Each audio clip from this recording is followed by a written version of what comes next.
Oh, that is the wrong thing.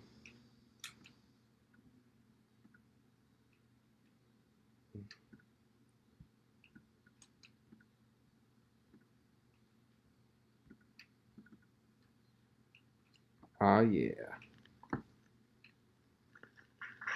And it's loud enough so the neighbors could hear us. What I'm gonna do, guys. Good evening. All right. What year is it? Oh, good. 2000. Phantom Menace on VHS.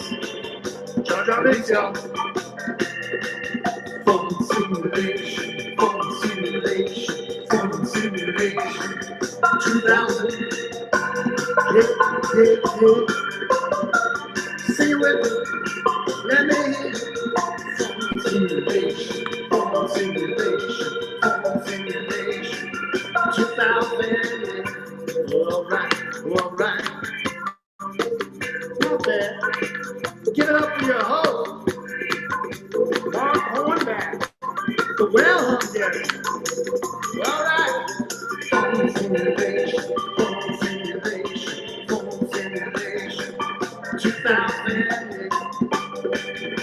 I'm gonna see you at what? Wash your jeans, bring your notebook, bring your jokes. We got a microphone. That's the phone simulation, phone simulation, phone simulation. 2000. Thank you so much. You're too kind. Is this thing off? Oh, you're laughing at me. Still counts.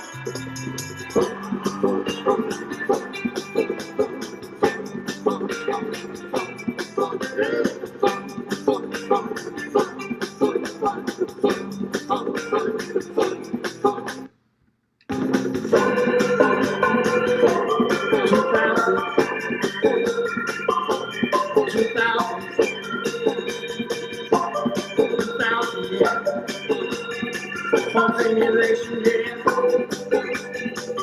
Simulation 2000. I can't hear you. I can't hear you in the back. I'm gonna see this next time. I know you're trying to have a good time. Yeah, practice your jokes now. I wanna see you. Simulation 2000.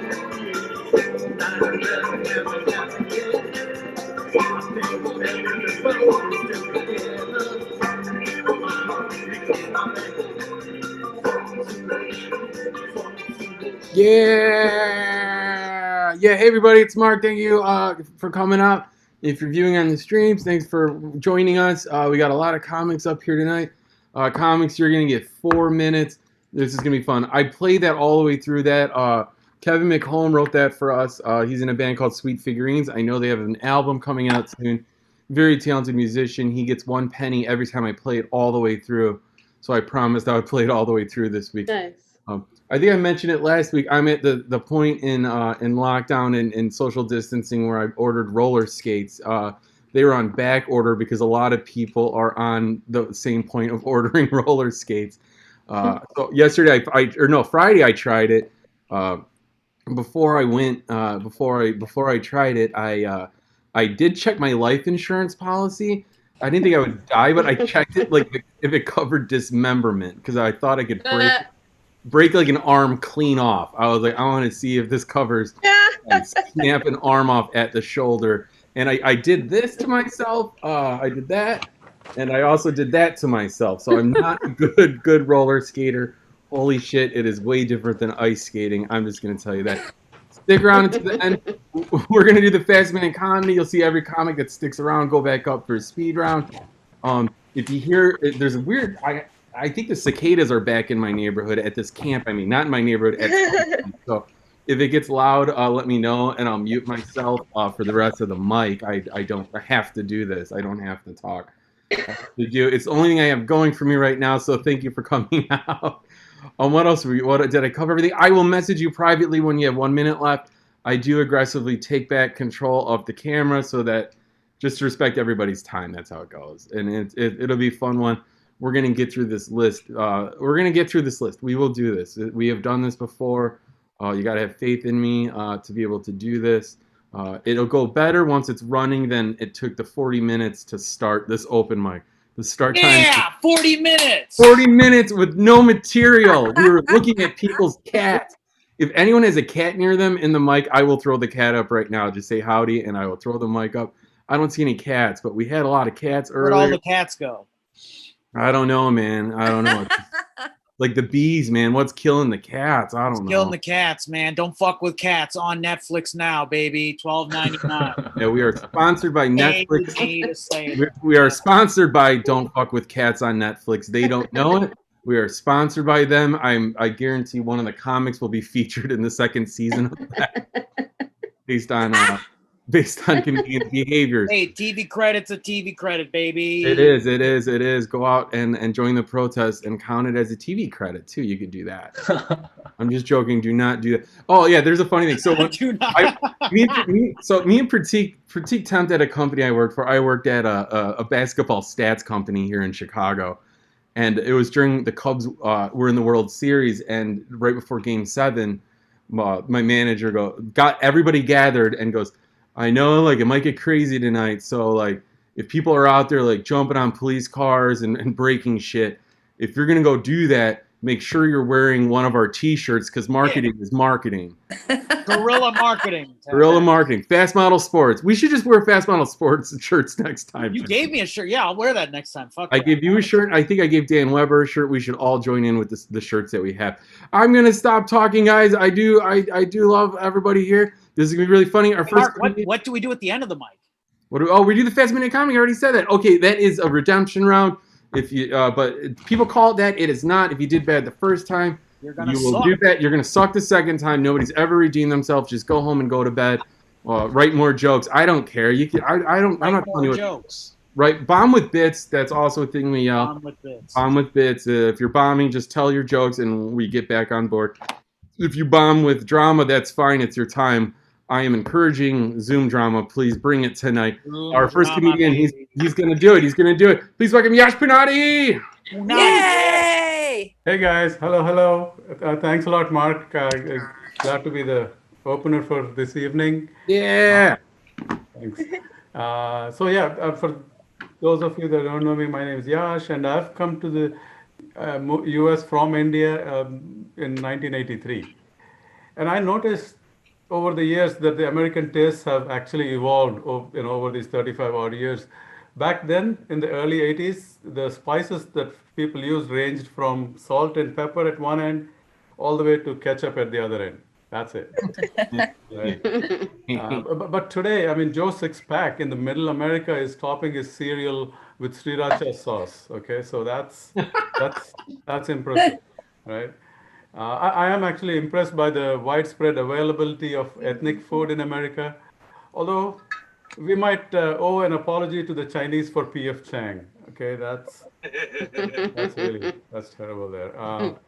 So back in the 80s, I remember watching the movie Gandhi in theaters, and guess what? All white audience and just me representing all 1 odd billion people from India. So anytime anything strange happened on the screen, everybody would turn around and look at me. Really? That's what you guys do?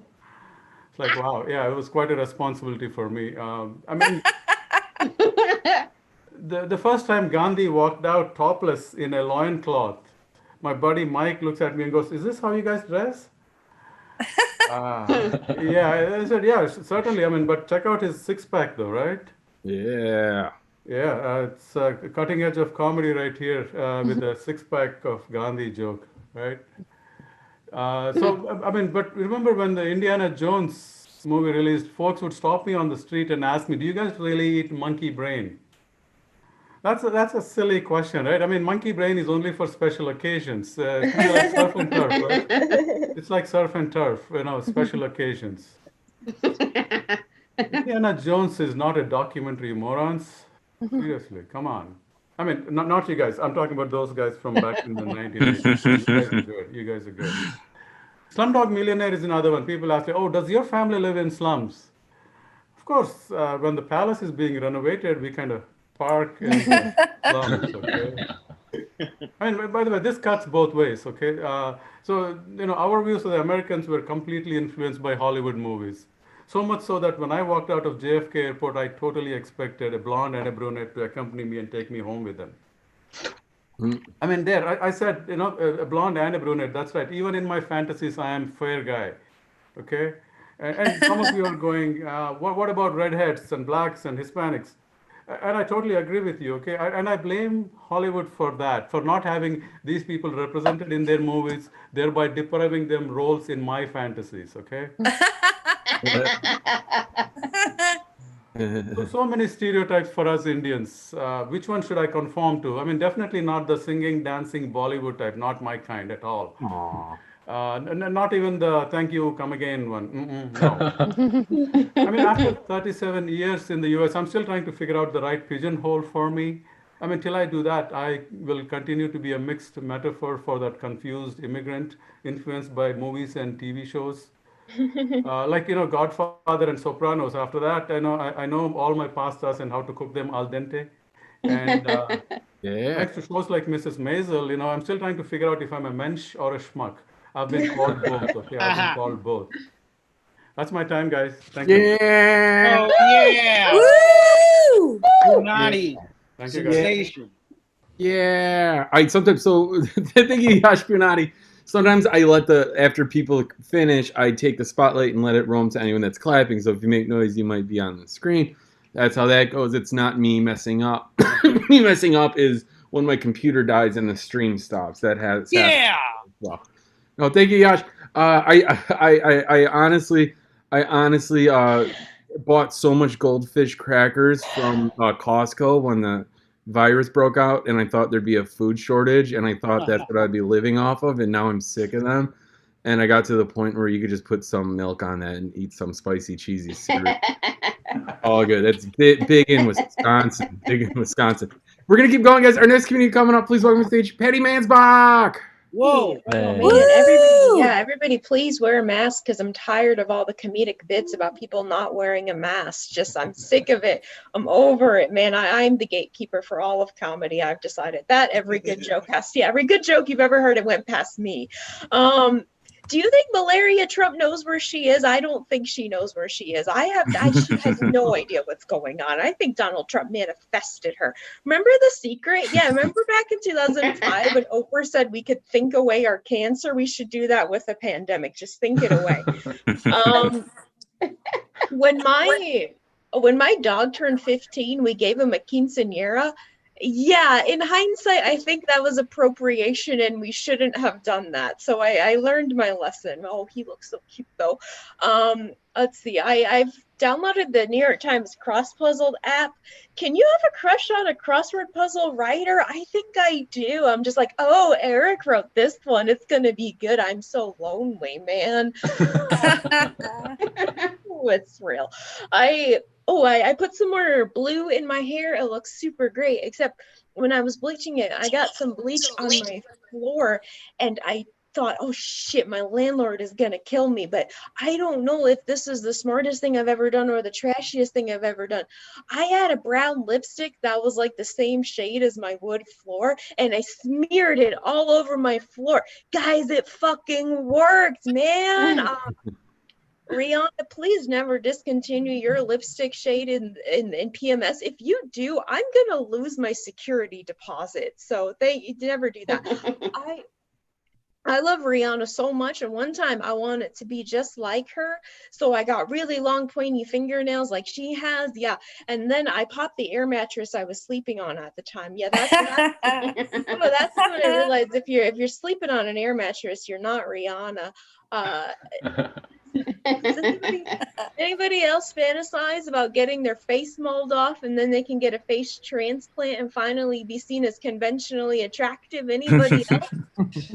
Not me. No, not me, because I'm beautiful. I'm one of the beautiful people. You can't disagree. When I say I'm beautiful, I look confident and brave. You guys look like an asshole if you disagree.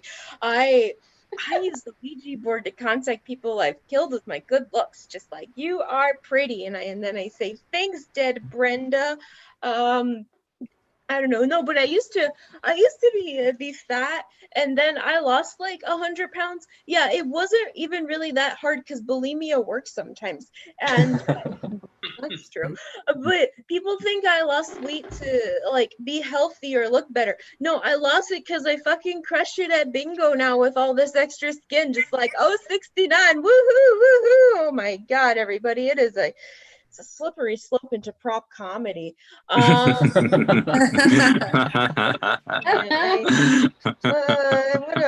just got a new IUD. A new IUD. I know, right? I've been texting every boy in my phone, just like new IUD. Who dis? I don't know why I did. I didn't really use the one before. I haven't been on a date since Obama. No, I don't know. I don't even think I could be in a threesome because I'm too ticklish. I know my limits. All right, I'm gonna give it back to the room for the rest. Thank you. Yeah. Yeah. Yes. It sounds like you went on a date with Obama. Yeah, Michelle was cool with Yes, it. we can. The 90s, yeah, the 90s were wild, man. I don't know. State Senator Barack Obama. All right, guys, we're gonna. Mark, you know who you look like right now? Who do I look like right now? You look like the burglar from Home Alone that wasn't Joe Pesci. Oh, yeah. I'm just great. Wet bandits are at it again. Me and Douglas's cat are the wet bandits now. Or the narrator. Also, shame on you for not knowing Daniel Stern's name. Daniel Stern. He was the Shame on narrator for you. years. He was also Daniel the Stern, the great Daniel Stern. He was also the star of the hit I'm gonna go movie back later. Little Monsters. He was also in Whip It with Drew Barrymore. He's also on Hulu. I know his catalog. Thank you. I was just about to give him the spotlight and he stopped talking. Sorry Stop about talking. That's how. that. That's critique. That is my Who co-host do for I the look night. like, Mark? I can't say anything not racist. I don't. I'm not getting canceled at my own mic. That's the one rule I got. Not at my own mic. I'm not getting canceled. At your mic. Our next comedian, you could try to cancel him. Good luck. Oh! That's my intro. Thanks. You haven't started the time yet, by the way. It's going to start in just a moment.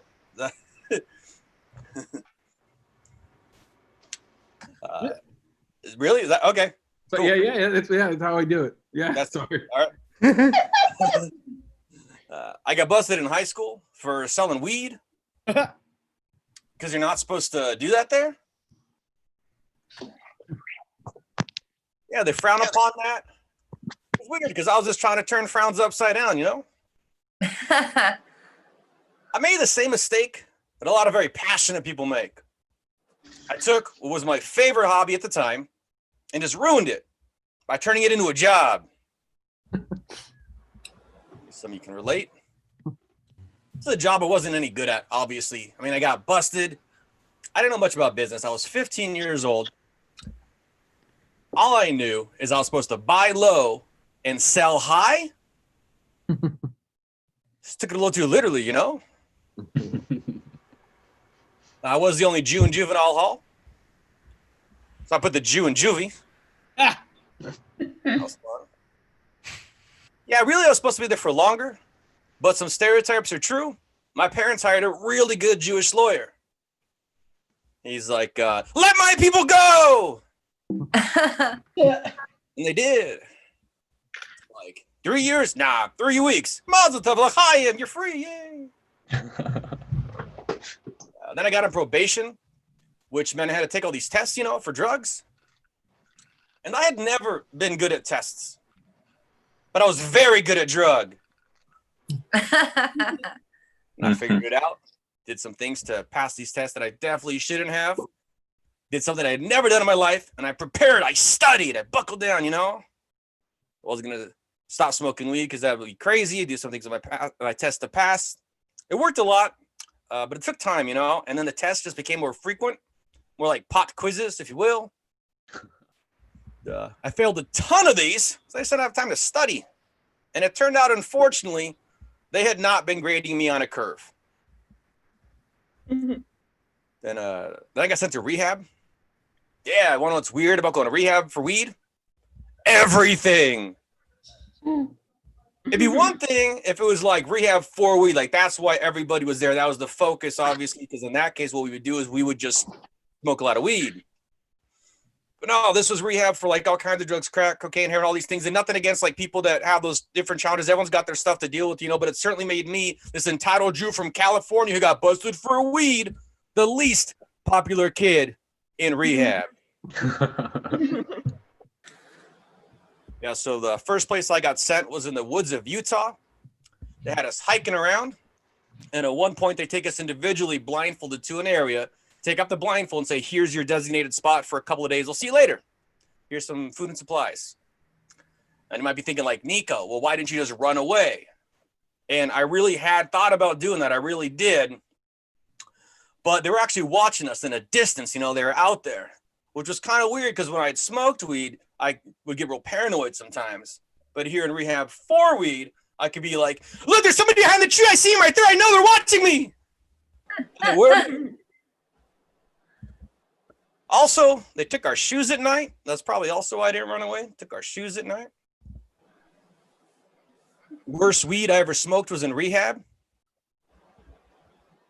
Worst weed I ever smoked was in Western Samoa on the beautiful island of Upolu, 5,000 miles southwest of my hometown of San Jose, California, because that's a reasonable distance to travel for therapy.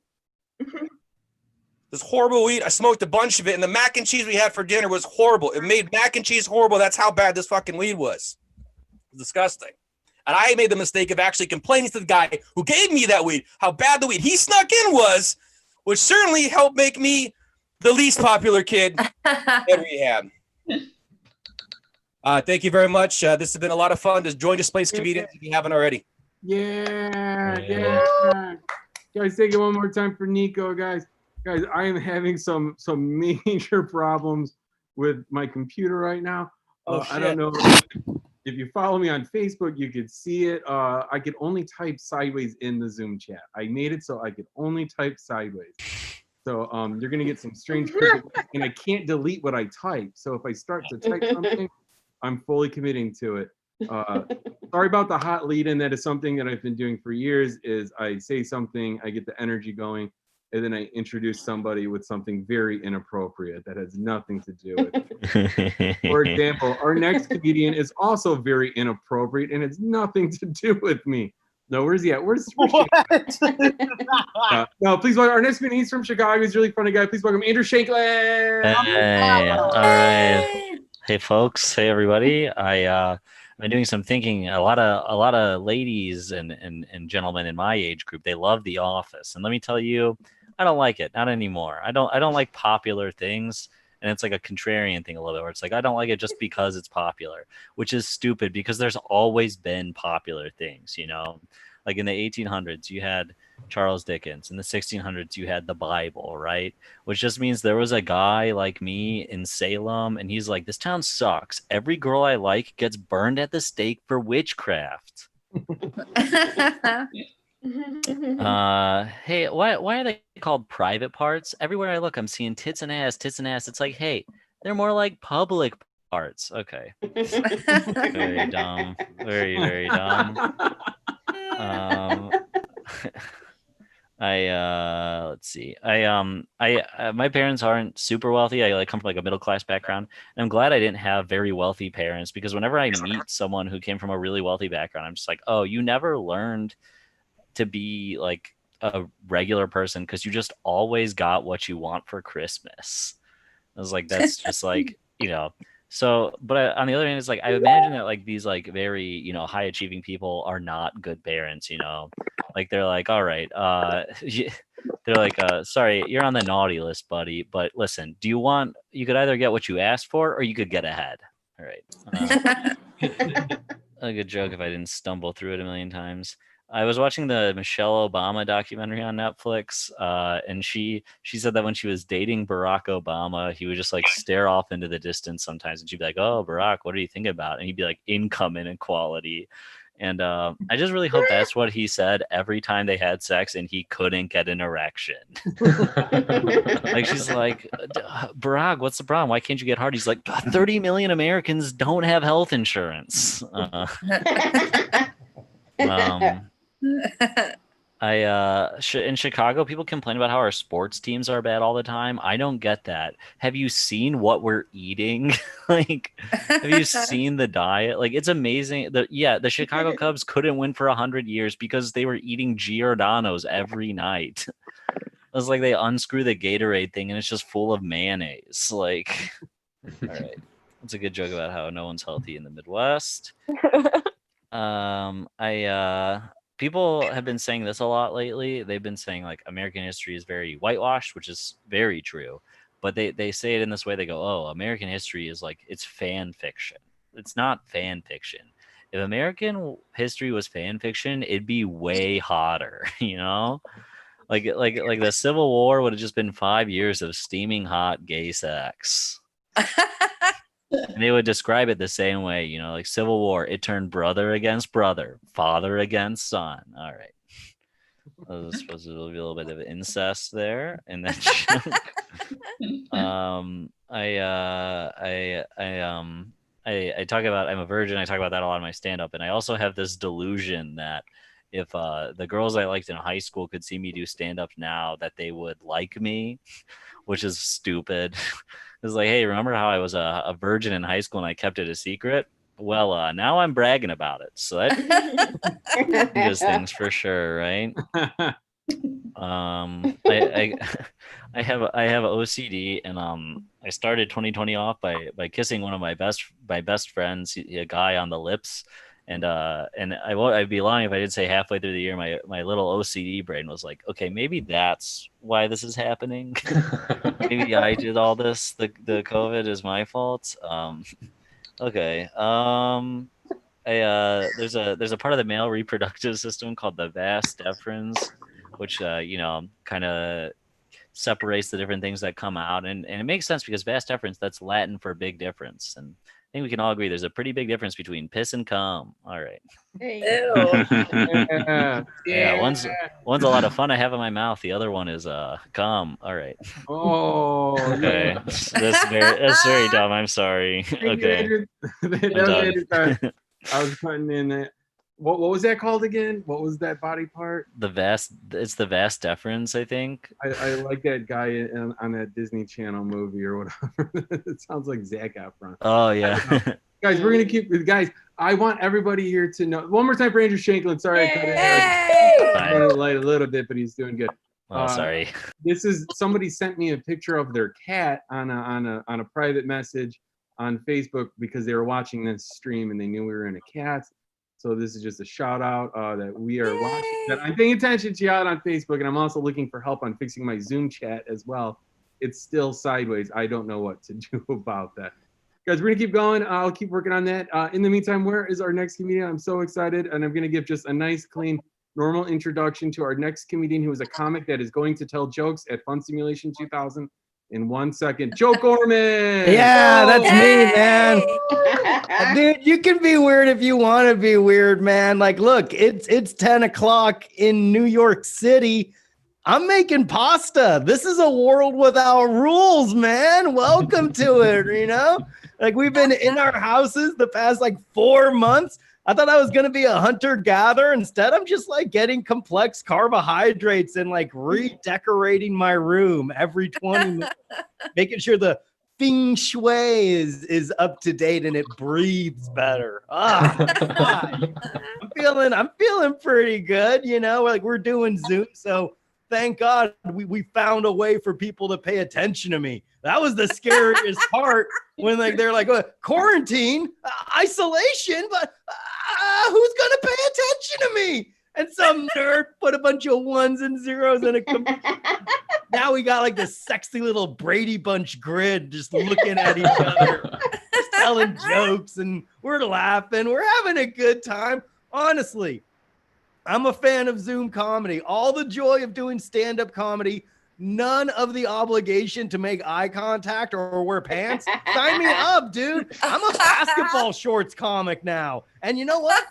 I'm also a sit-down comic. It's not just for smart comics trying to make a salient point by sitting down, by being burdened with their knowledge, all right? I used to be a walk back and forth comedian. Now I'm a kind of just move my hips to the left and right comedian. And you know what? That's it. I got rid of my Fitbit because I could deal without that depression. My God, how much of a bummer. It was we were all like, oh, well, now that we have time to ourselves, I'm going to get into shape and really watch what I eat. And instead, no, man, more carbohydrates than ever. Hey, here's a life hack.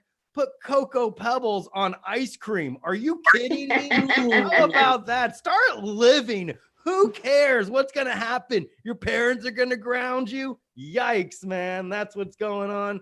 I don't know about you guys. I'm in New York City, and the only time I left my house was when the protests were going on. I was protesting with Black Lives Matter, man. I was marching through the parks. I even got swept up. I tore down a statue. That's right. Turned out it was a statue of Frederick Douglass, so I really fucked up. I really fucked up on that one, guys. Oopsie. Better stick to the online cancellation campaigns, man. I'm an essential worker, which sucks. It absolutely sucks. They used to bang pots and pans together at 7 o'clock in celebration for everyone, and then a race war happened, and now we get nothing. All right, now I just have to go to work like a fucking dork. And at work we have these Zoom meetings too, and we haven't figured out the etiquette required for a good Zoom meeting, man. Because like one time my boss was like chewing everyone out for having sales down, as if sales matters in this post-apocalyptic world. While he was yelling at us, anal beads were visible on his fucking little dresser, man. Like, can you imagine fucking up so bad your boss pulls out his anal beads, tosses them nonchalantly on his dresser just to chew you out? Yikes, man. Coolest thing about being an essential employee, and I'm gonna get out before I say this. I got to get tested for coronavirus every week. And the way they test you, they have this giant Q-tip thing and they stick it up your nose. It sucks. It goes in so deep. One time I was getting tested. While she was putting that up my nose, little ball of cocaine fell out. Yikes, right? Embarrassing. I get all red in the face. She looks at it. I look at it. But I did the right thing. And I let the nurse keep the cocaine. I thought it was the responsible thing to do. She's an essential worker. She's risking her life. She was grateful. She wiped it down, popped it in her mouth, felt great. And that's what New Yorkers are all about. We're all about taking care of each other. Thank you all very much. I appreciate your time. Yay! Yeah, thank you for Joe. Sorry, I like that I do the most straight-faced introduction to Joe, and he's like, I wanted the weird, man. Like, it's all good, man. Thank you. I was ready to roll with it. Oh man, I have to remember to change my background before I start work tomorrow because it's hard to tell what the fuck this is. And also, I hope I fix my text chat sideways thing. I don't know what to do. I'm seriously struggling. Nobody's helping me on Facebook. I don't know what to do with that. I think our next comedian that's on the list is not here. Is Dana here? I don't see Dana. Anyone see Dana? I do not see Dana. So that is a skippity dippy. So please welcome to the stage, Noah Saunders. Go, Noah. Yay! Thank you, Mark. Yeah. So I heard you guys talking about bagels earlier. Because of all the social distancing during this quarantine, there's actually a good Jewish deli right next to me, and bagels have become a big part of my sexuality. So I don't know. I work at a restaurant. One time, one of the line cooks, he inquired about my ethnicity. He said it in a nice way, so I didn't mind answering. I was like, my dad's a white guy. My mom's Filipino. My dad's Scotch English, whatever. And he looked over at Tom, the head chef, and he was like, hey, Tom, did you know Noah was Chinese? I was like, come on, Rob. We couldn't cancel him because 2 people called out that day. So let's see. We had like a jokey relationship. So I hung out with some comics recently, and we were just talking, whatever. We all had kind of a similar experience in the scene where like we all had like an awkward interaction with someone, and that felt odd for whatever reason. And we thought maybe they had a personality that was different from who they actually were, or maybe there was like some kind of issue going on. But in the end, it turned out they were cool, and it made me realize that as a good rule of thumb, you should just never underestimate how socially awkward comics are. because like someone could have just had a bad set, or just daily life. And so you see people during these like heightened emotional states where briefly sometimes people are performing. So it's easy to have like a misunderstanding.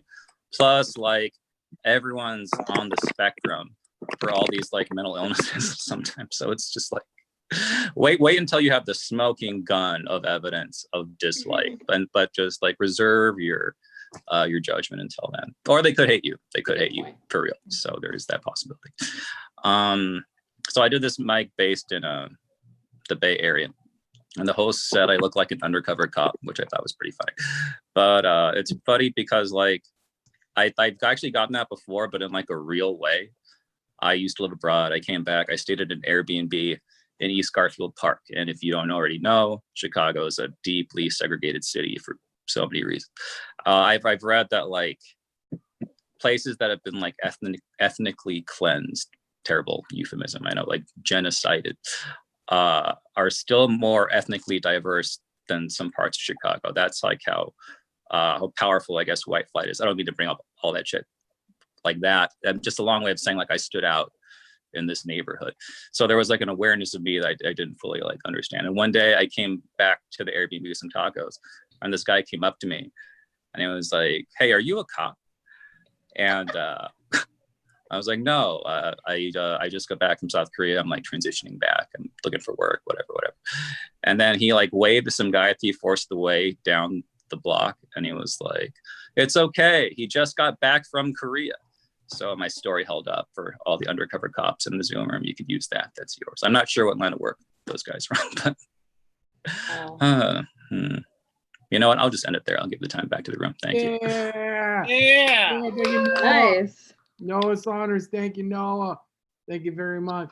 Racial diversity. I was thinking of a point yesterday. What's worse, like gentrification or white flight? Like, I feel like gentrification is when you hate white people that hate other white people, and then when you hate white flight, you hate white people that like other white people. So it's just, which side of the white people do you not like? I don't know. I'm gonna move to the suburbs. And Who I love? Hungarians, man. Well, Yeah. Hungarians. I can say these things because I'm Hungarian, guys. I can say these things. There's Pratik over Can I there. say real quick, Mark, you are the Kevin Bacon of brown people. You seem to know every brown person ever. This guy knows Kim Thale from Soundgarden's dad, you guys. Fuck yeah. Yeah, one time I was, you don't know Soundgarden? He's the guitar, not the one that died, the Indian guy in Soundgarden. Oh, okay. I'm sorry. No, one time I was at work and somebody said a joke to me, and I go, "That's not your joke. I know the comedian that actually like says that joke." He goes to my open mic, and he's like, "Oh yeah, so and so," and I mean we could say his name, but he's like so and so, and I was like, and he's like, "Oh yeah, we're friends." I'm like, "Holy fuck, how's this like random 45-year-old guy with a wife and kids like friends with another comic I know?" And they were all Indian, by the way, and Pratik knows them too. Pratik is also. I know Indian people, but not as many as Mark. Not as many, guys. Not as many. Our next comedian might. I don't know. I'm not going to project things onto our comedians anymore. I've been warned about that. Please welcome to the stage, Tommy the Roach Lucero. Roach. Hey, what's up, guys? Good to see y'all. I recently made it to 1 year without drinking. Yay.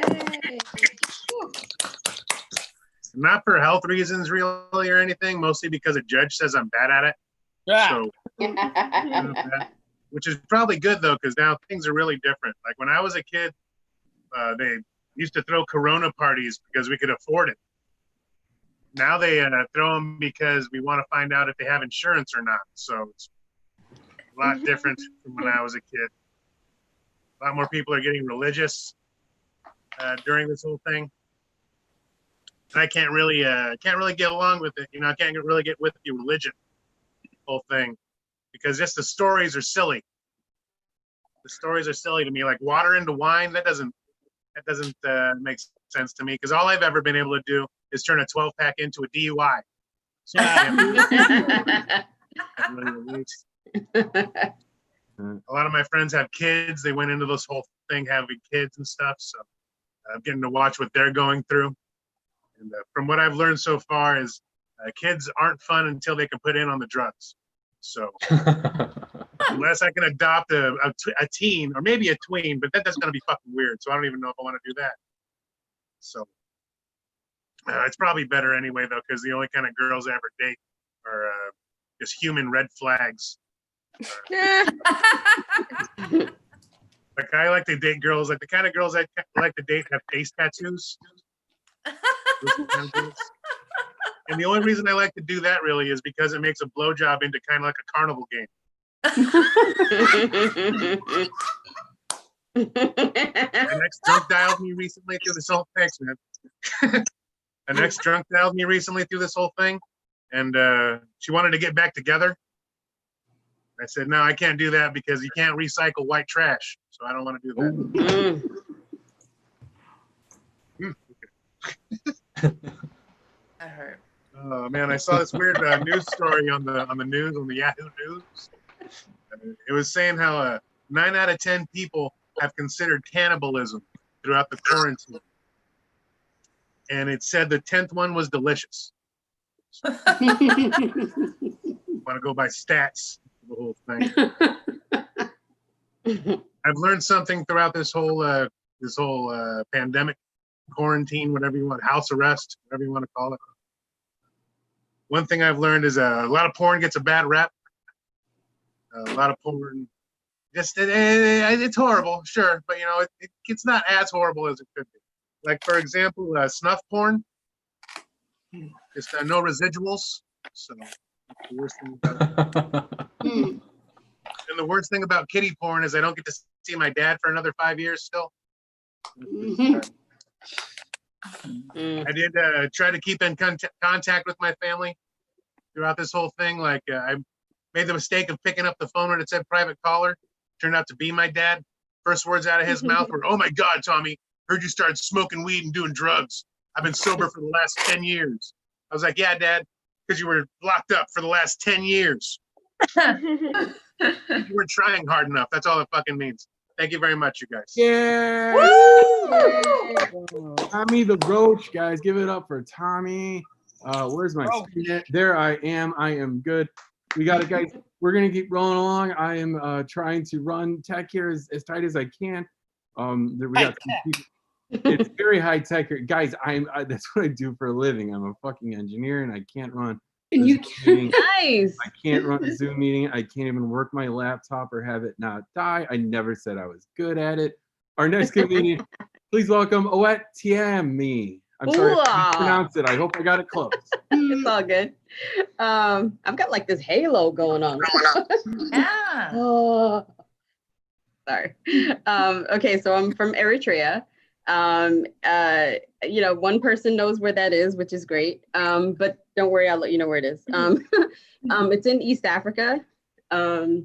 We basically had a war against Ethiopia for 30 years, and only in Africa could there be a war for 30 years and no one knows about it. Like, what the fuck?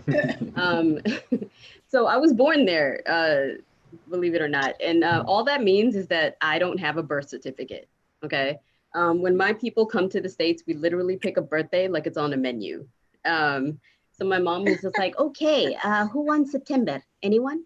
So they gave me June. But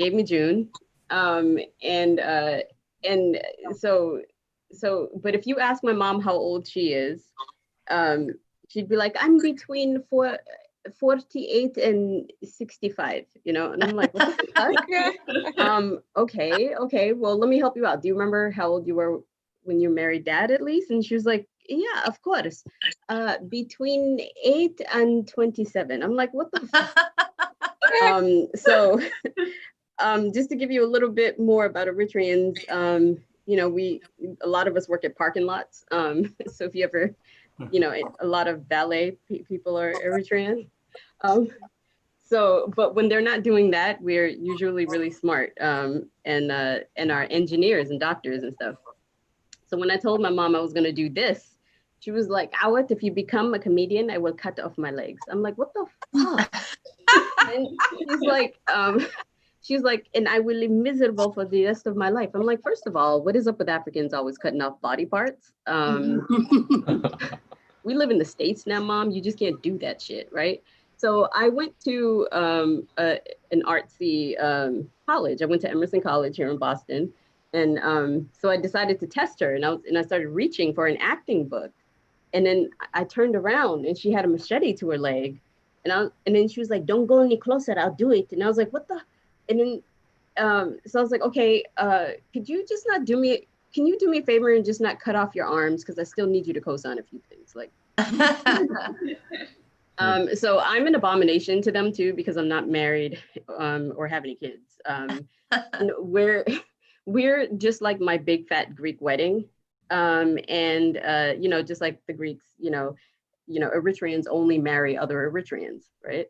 So, and I'm just not attracted to, men who believe they can beat me. So, because I was like, I was raised here, so I read self-help books and stuff. I was like, I'm really,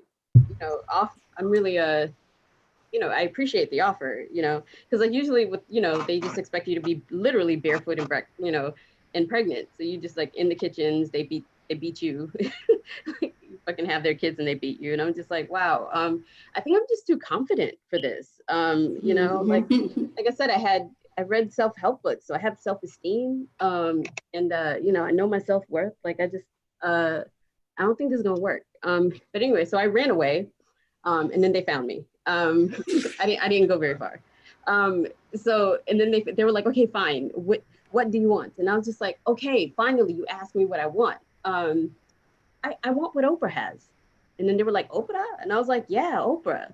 And then they were like, okay. And I was like, okay, holy shit. Like they're okay with the whole long-term non-marriage thing, right? So then I was like, this is great. So then my uncle invites me over to his house and he was like, Awet, we have a surprise for you. I was just like, okay, that's perfect. My relationship is getting better with my family. And they were like, we found someone for you. And I was just like, wow, okay. And so they misunderstood and found me an Eritrean who looks like Stedman. Yeah.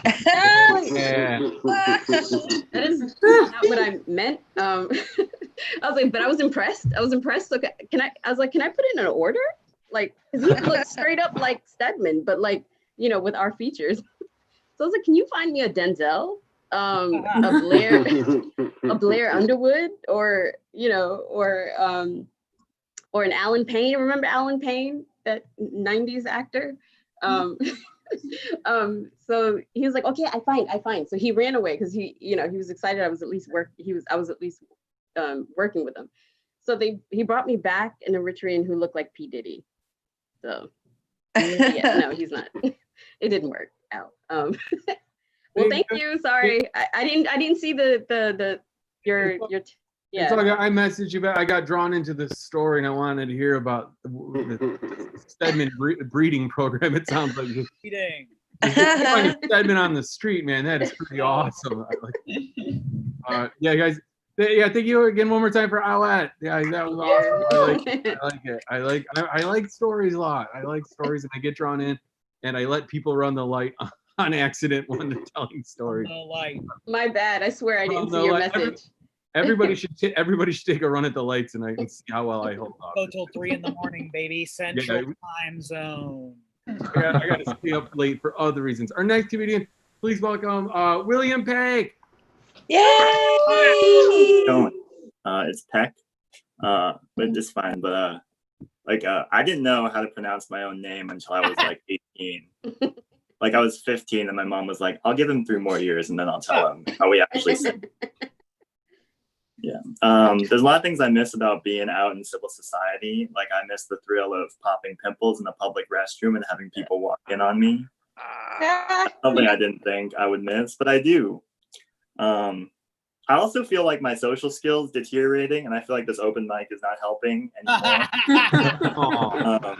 And so I'm kind of like relatable, watch all the shows like The Good Place. And I've started like coming up with facts to tell people so I can like start conversations. This is one I found. Did you guys know that Spider-Man in a year swallows up to 8 to 10 humans in his sleep at night? That's dumb. That's a dumb one.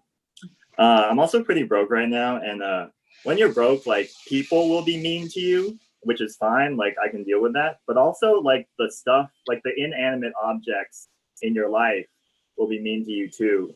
Like I used the rich guy's umbrella the other day, and those things open like the doors from Star Wars. Like you just hit a button and it just like, psst, you know, like it just opens real, like it says good evening to you, you know, you open it, good evening, you know, it's just like all my umbrellas are just they're stuck and then they yell and then they open. They're assholes. Like all the stuff in my house is they're just assholes to me. I don't know if I really agree with the body positivity movement because like, you know, like just telling me to be positive about this is not gonna make it happen. You know, I have chronic back pain and I'm 22. It's gonna take a hell of a Lizzo song for me to be cool with that. Imagine if there was a Lizzo song like that, just like, yeah, your cavities are good. You know, I couldn't sing. I grew up around a lot of white people too. And so I ended up dating a few of them. And dating white people is great. It's a lot of fun, you know. The best part about it is meeting the dads. I loved meeting the dads. That was so much fun. Because I'd just come out and he'd look at me and I'd be like, yeah, you didn't expect one of these, did you? You know? And then I would bow and do a little Pearl Harbor. It's a great time. It's like, why'd you do that? I don't know. Also, I feel like white people came up with this idea of Southern hospitality, and they thought that, you know, like among white people, it's like cool, you know, like, hey, let me offer you some Southern hospitality. But like to the rest of us, it just sounds like a threat, you know? Like if someone offered me Southern hospitality, I'd be like, I'm either gonna get murdered or eat a peach cobbler, and both of those don't sound very good. Yeah. Yeah. Sorry.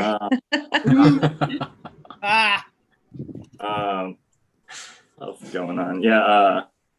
There's this idea that like when we first started, well, not we, I just fucking showed up in the 70s, but like when white people started like taking this country, one thing that they said is like, that the Native Americans weren't using the land properly. You know, that they're not using the land properly, so we can take it. I've been to a rest stop Denny's. I feel like we're not using the land very properly either. All right, I've been Wolfpack. Thank you very much, guys. Yeah, thank you. Well, I'm sorry for butchering your last name. That is the only error I made tonight, and the only error I will make in the entirety of the rest of the night. I'm gonna butcher people's names. Oh boy. I don't even think I didn't think I posted the next 5 comics, so I'm going to do that now. I don't even think whoever is up next knows that. So this is a little bit of not a mistake. And I posted. Price is Right. Come on down. Price is Right. Come on down. Our next comedian, I hope she's ready. She's out of Chicago, and she's a very essential worker, so I'm trying to get her up tonight. This would be awesome. Please welcome Dr. Ellen. Hi, you guys. Oh my God, wait, I got to do the gallery view so I'm not just staring at my own face. Hi. Well, this is wonderful. I love to see all those wonderful faces. I almost wasn't going to be here because I friended some guy this morning on Facebook, and he invited me to be in a comedy show. And I realized I recognized his name from someplace. And you know where I ended up being? In fucking comedy hell on Zoom. And it was I won't put the name out there, so I won't put out badness, but you know, no. And I'm there going, okay, I don't want to piss this guy off. He knows people, but I really don't want to be here. So I texted my comedy friend. I'm like, what am I gonna do? And she goes, he's an asshole. So I'm like, gradually backing up. But man, oh my God. I mean, we're spoiled. This is a really great city for comedy. You know, it's great. We don't have to blow anybody to do comedy. It's Chicago. We can just do it. So I've been thinking as I'm listening to you guys. So I'm doing this quarantine thing, and yay, I have work. You know, the weird thing is that, you know, there's a lower volume. So the people that have been coming in are a lot sicker. And but which I love, right? Because I don't like to be bored, and I like stress. I love that. Well, that kind of stress, right? I don't like worrying about money. That's really bad stress. But or trying not to overeat, right? This is a pain in the ass. I live by myself because I'm too picky to be in a relationship with a man that bores me. And so there's like food and comedy and music and the TV. So I'm like doing new things now. I'm like making keto recipes, which are kind of cool. And my body parts one by one. This is what happens when you get older. It's not, and you learn how not to fuck stuff up, but stuff gets fucked up. So my back, I'm being the smart doctor that I am, I figured I twisted it the wrong way, right? So I twisted it the other way and hurt something else because I'm in my 60s and that's just what fucking happens, right? So I'm like, the one thing in the middle was there and then the back, the sacroiliac was out. I had to like wrap myself all up, and I went all the way to North Carolina to see the scoliosis surgeon. And it ended up to be $1,000 blown on finding a new Diet Cola. Because this prick, I go to see him and I go, I mean, look, when somebody, a patient, respectfully, nicely, can tell you the anatomy and physiology and ask you specifically what aspect of their vertebra has moved and is now unstable, you know, I think you should be a little respectful. I don't demand a lot. Anyway, I end up leaving this guy's office because I felt, nicely, right? Because I always behave myself. Because you don't want to, it's too much trouble if you don't. Anyway, I saw my light too. But anyway, so I end up leaving this guy's office for my spine, thinking my marbles are loose in my head. Public service announcement. If you think there's something wrong with another body part after you leave the doctor, it is not the right doctor. That is my public service announcement. Yes, COVID is real. I love you guys. LA sucks. Yeah. Thanks, Mark. Yay! Yeah, thank you, Dr. Ellen. You gotta name names, man. We need that drama. It's streaming everywhere. I don't. Oh care. shit, no, this guy'd fuck us. You know, he would if you say bad. No. I mean, he's, Well, then you don't want him. Name the doctor's name. Then I don't care. We need something. I like that. The doctor's name was Hay, Dr. Hay, and he fucking fuck gave you, me a Dr. Hay. t-shirt. Yeah, I like that though. We had comedy to comic drama, comic to comic, and then doctor to doctor drama. Healthcare drama, baby. Healthcare. That's what we're doing, guys. This is gonna be awesome. This is the time of the night where I switch off from Pratik Halls for a bit, and I go to the bathroom. But I'll see you guys in a little bit. Please welcome my co-host Pratik Sarastabas. Yay! What's going on, everybody? I'm loving this drama. This is great. This mic is sponsored by TNT because TNT knows fucking drama. We know what the hell is going on. This is awesome. All right, so I don't use a microphone that's plugged in ever, and normally I just use the non-plugged in microphone. But today I have 3 options for fake microphones. So if you'd like to see this particular fake microphone, put your vote in the chat. First fake microphone option, Dwight from Office bobblehead for fake microphone. Or participation trophy from basketball camp 19. Or Bahama trip that I was not allowed to go on, and then they brought me a present anyways, fake microphone, and it makes noise too. So put your votes in the chat, and I will choose that after the next 5. You got the next 5 comics to put your votes fucking in there. Hell yeah. All right.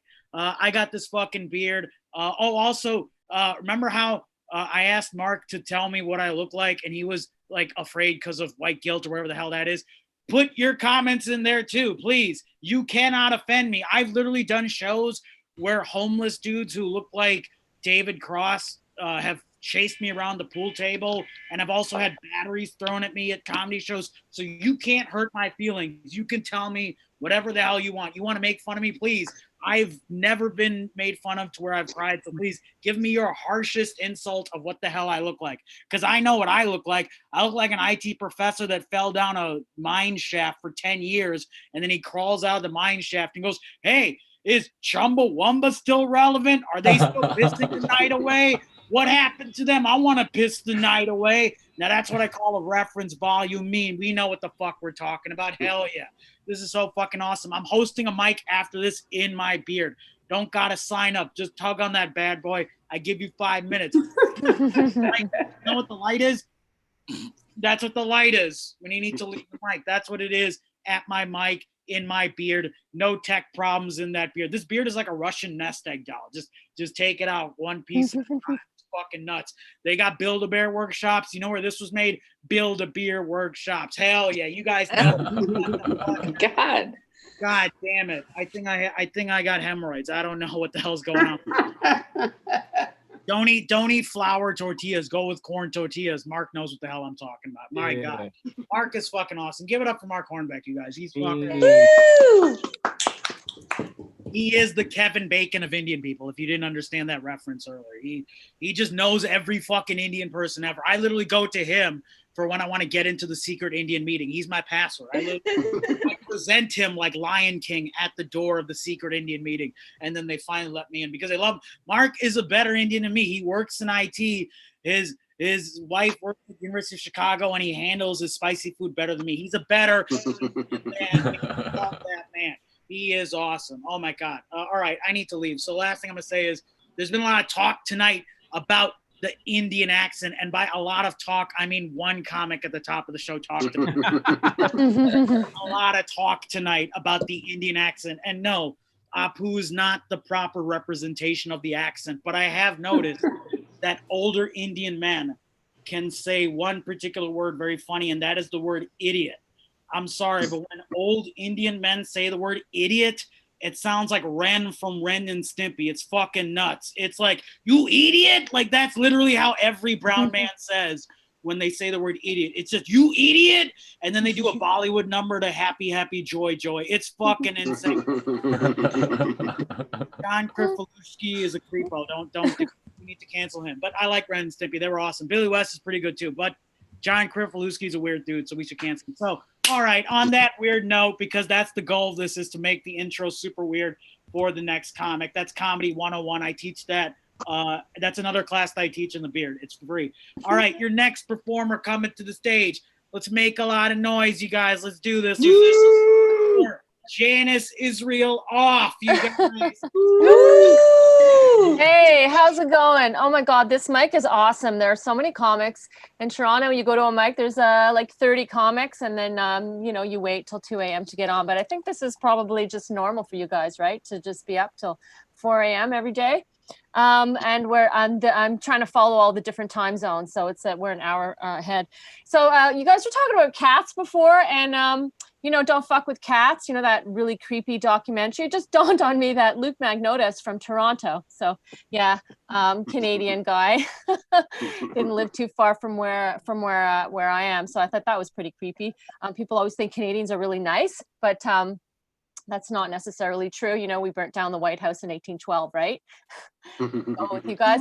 Our Canadian identity is basically that we're not American. That's it. That's all we got.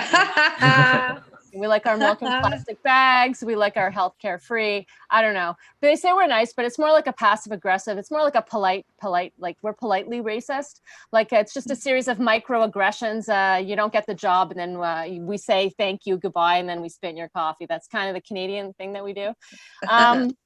What else I got to say? Oh yeah, my husband got tested for COVID because he wants to visit his mom. His mom's in a retirement home, so we went and got tested for COVID. And he felt like he was coming back from the Maury show.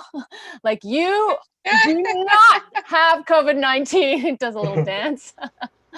Yeah, I was trying to explain the Maury show to UK comics this afternoon, and that joke did not go over. I don't think they have the Maury show over there. You guys take your money really seriously. Like we have our money. We don't take it very seriously. It's not worth very much. It's only 74 cents to the dollar. So you guys have like Thomas Jefferson on your nickel, right? We have a unshaved beaver. That's what we have on our nickel. And I do have a picture. I do have a picture as I'm becoming a prop comic of the unshaved beaver. Here it is. Here's the beaver. Oh yeah. Yeah, we do. We do. On the back of the beaver, we have a picture of the Queen. because we are still aligned with England. A lot of our money has the Queen. Our dollar has a loonie on it. We're big on animals. A loonie, yeah, a loon, not what we call your president, but it's actually a bird. That's what we call your president. What else? Oh, I'm timing myself here. I'm being a good girl. What else? Yeah, I'm living right now with, I have 3 grown kids, 3 grown adult children, and 2 of them are living with me right now. And, you know, a lot of you had to move in with your parents during this thing. You think it's bad living with your parents. Don't worry, your parents want you to leave. They do. They really, really do. You know, they want you to come home for lunch. They don't want you to stay for 4 months. My millennial and my Gen Z, they're at each other's throats. They had a big argument yesterday about sexual identity. And the Gen Z is a pansexual, demisexual, cisgender female. And her millennial sister identifies as her, well, her sister identifies as her older bitchy sister. Yeah, there's you know, it's confusing. I mean, there's 100. There's 100 different types of gender. In Canada, there's 58, but we get everything a couple of years later. So I guess in the States you're ahead. So you have 100. We have 58. We're behind. I'm a boomer, right? So like we only had 2 sexual identities: straight and in the closet. That's it. That's all we've got. What else? What else am I gonna say? Southern hospitality. I don't know what that is. I don't know these things. The shopping channel, we don't have that. We have Amazon. I just order and it comes to the door, I guess you could say. Well, what else? Israel Off. Yeah, that's my name. Israel Off. Israel for the country, and off as in fuck off anti-Semites. My dad came from Israel in '48. He used to beat me in Hebrew. So yeah, that's immigrant parent joke there. What else? What else do I got? Let's see. I think that's what else? I think that's probably all. Oh yeah. Okay. It's I have 30 seconds left. I watch a lot of nature shows now that I'm unemployed. I lost my job because of COVID. But anyways, and animals. Animal moms. Mothers are the only we're the only species, human mothers that want to take care of their kids well into adulthood. And I just realized, I found out that the cuckoo bird, I want to be more like her. I want to be more like the cuckoo bird because she lays her birds eggs in another bird's nest. She lays her eggs in another bird's nest and then she flies the fuck away. And lets that mother take care of those chicks. So that's it. That's it. Yay! Woo! Israel Off sounds like a hit new game show coming to NBC. That sounds, I just love it. You know who's not hosting that game show? Nick Cannon, y'all. Yeah. Topical reference. Call the controversy cavalry. Pratik is here. I make fun of comedians more successful than me. My career's going nowhere. Popular guitarist. All right, your next performer coming to the stage. Look at that fluid intro. Hi, guys. I gotta be honest, I thought the co-host was my uncle. I do have an uncle that looks like the co-host. I mean, I'd show a picture, but like we're showing this through Facebook, so no, you're gonna have to look it up.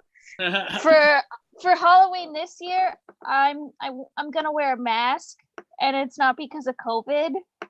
I just want to hide my face so I can stress eat candy and without shame. Almost said with shame, but I'm like, either or.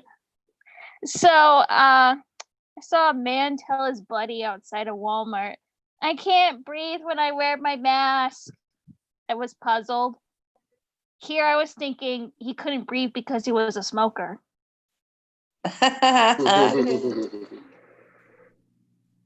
So the gyms are closed in my home state, which means I have to work out outside. One of the neighbors complimented me for how in shape my body is, to which I responded, "Is there a reason you watch me in the backyard working out naked? I just want to hide my..."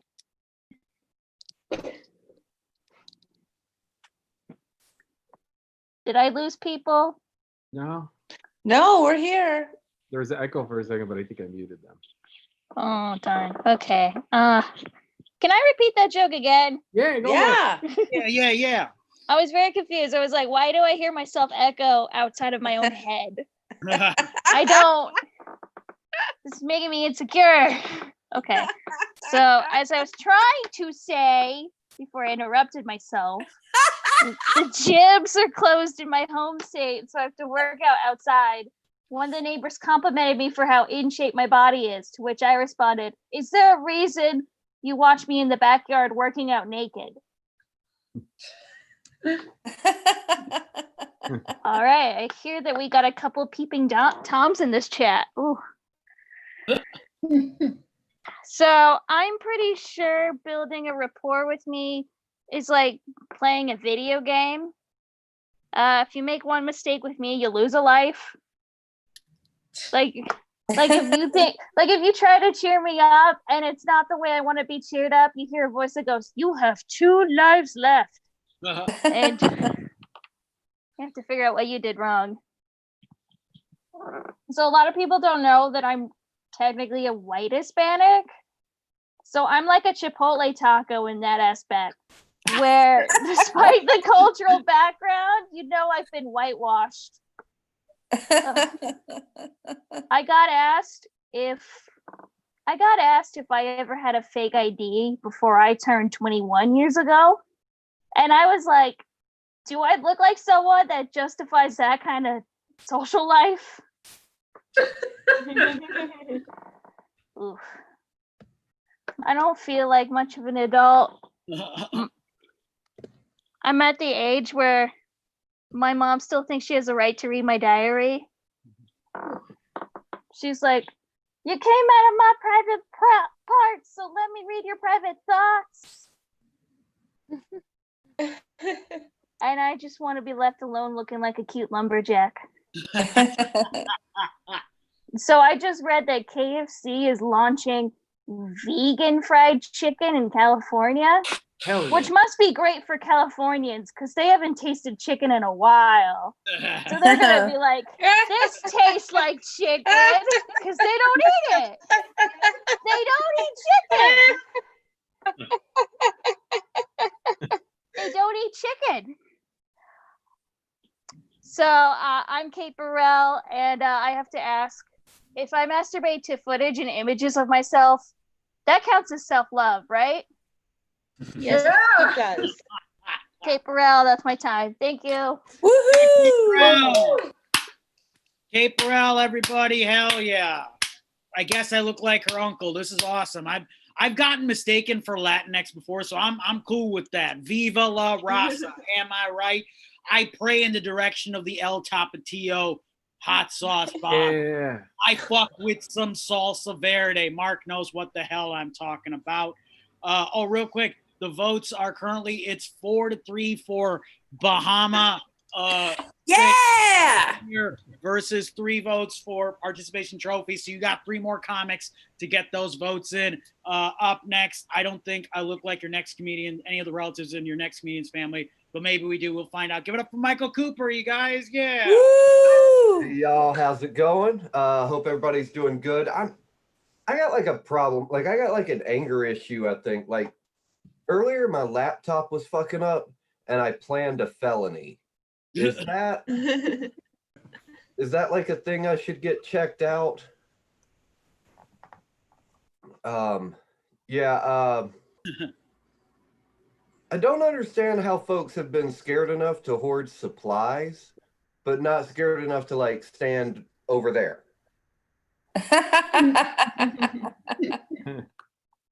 Like the dude with the Punisher logo on the back of his truck and the like, "I'm going to do a Spartan races and I'm a tough dude. I'm doing the Spartan run, mud run, but I don't want to do this." Like, I don't get this fucking country at all. I'm 33 and polyamorous. That's just a long way of saying I'm tired.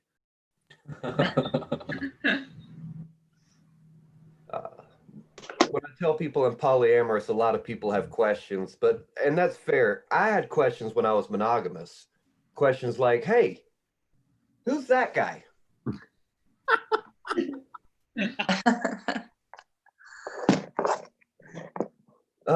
I had an acoustic guitar financed recently. and let me make sure that everyone understands this. I didn't get a credit card and then put an acoustic guitar on the credit card. No. I filled out an application that was specific to having an acoustic guitar financed. And you know who should get approved for that? Fucking nobody. If this is a thought that crosses your mind, you shouldn't be approved for any credit ever. You shouldn't even be allowed to pay cash for things. The state should assign a person to you to watch your finances. It did make me realize that I've changed a little bit. When I was young, you know, I would look at an acoustic guitar and I was like, you know, I do want to get good at the playing part, like the performance part of it, not just the songwriting part, because if I get good at the performance part, I might get laid. But now when I'm having sex with my girlfriend, I'm like, you know what? If I'm good at this performance part, she might co-sign my application to have an acoustic guitar financed.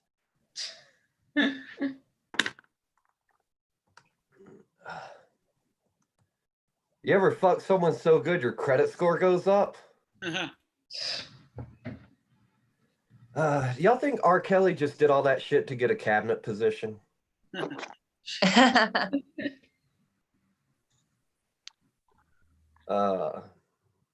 Speaking of my anger issues, I was given this this task. The doc said, you know, hey, maybe write down all of the things that make you angry and share them with your friends and family. But that's stupid because I don't have friends because I have horrible anger issues. Yeah. So I just have a couple. Wait, there's no time for that. There's no time. There's no time. I forgot how much time there was or wasn't. Is it that I forget how much time I get or that I don't get? This is like a glass half full sort of situation. Do y'all think Christians in Flint, Michigan are still doing baptisms? My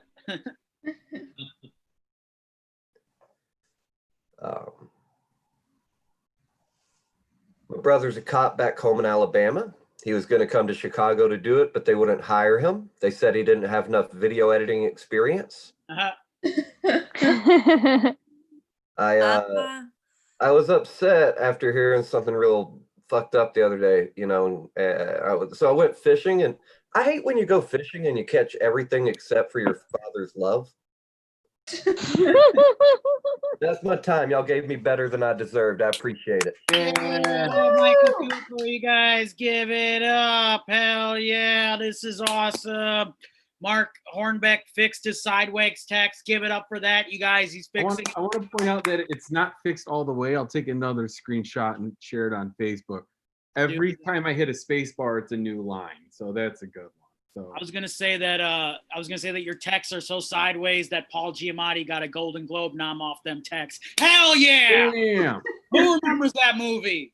Sideways, starring Paul Giamatti and Thomas Hayden Church. That's a good movie. And Virginia Madison and Sandra. Oh yeah, I know all four members of the main cast. I didn't know who Daniel Stern's name was, but I knew everything else in that. Mark's gonna mute me, I think, if I go. No. I was gonna say, do you want to? I love Paul Giamatti. He's one of my favorite actors. Do you want to hear a Paul Giamatti impression? Do it. Fuck! Yes. That's it. That's the whole impression. That's all. That's how he says fuck. That's how he says it. How would Paul do it again? How would Paul Giamatti bring up our next comic? Hey, it's Paul Giamatti. I don't know how to do any other word except the one word I just did. Please welcome Katie Zane. Fuck! Yeah. I'm waiting for Michael to start the video back up. I don't think Katie's here. Oh no, I'm on my own video. Oh, you are? Holy shit! Stop doing it. You guys got two cameras there. You always share a camera. Yeah, we have two computers. God. It's like magic. Well, fuck! Yeah, there it is. All right, cool. There we are. Okay. All right. So, in case anybody was wondering, I am not responsible for anyone's credit score getting better.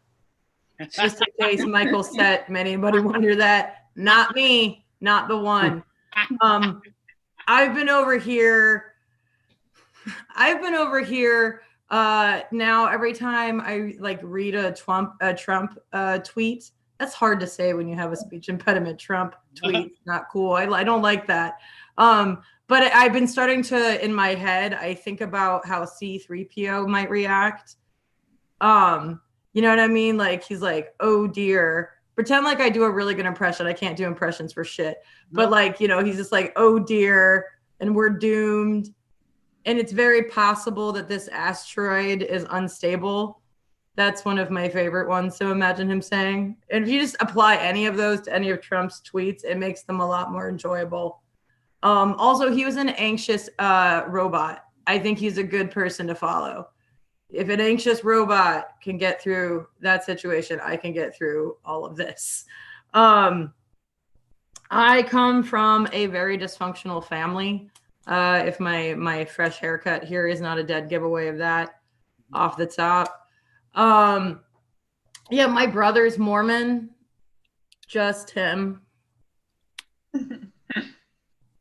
Just him. My mom is a recovering horse girl who labels her own peanut butter despite only living with my father. And recently, I found out that I am my sister's power of attorney.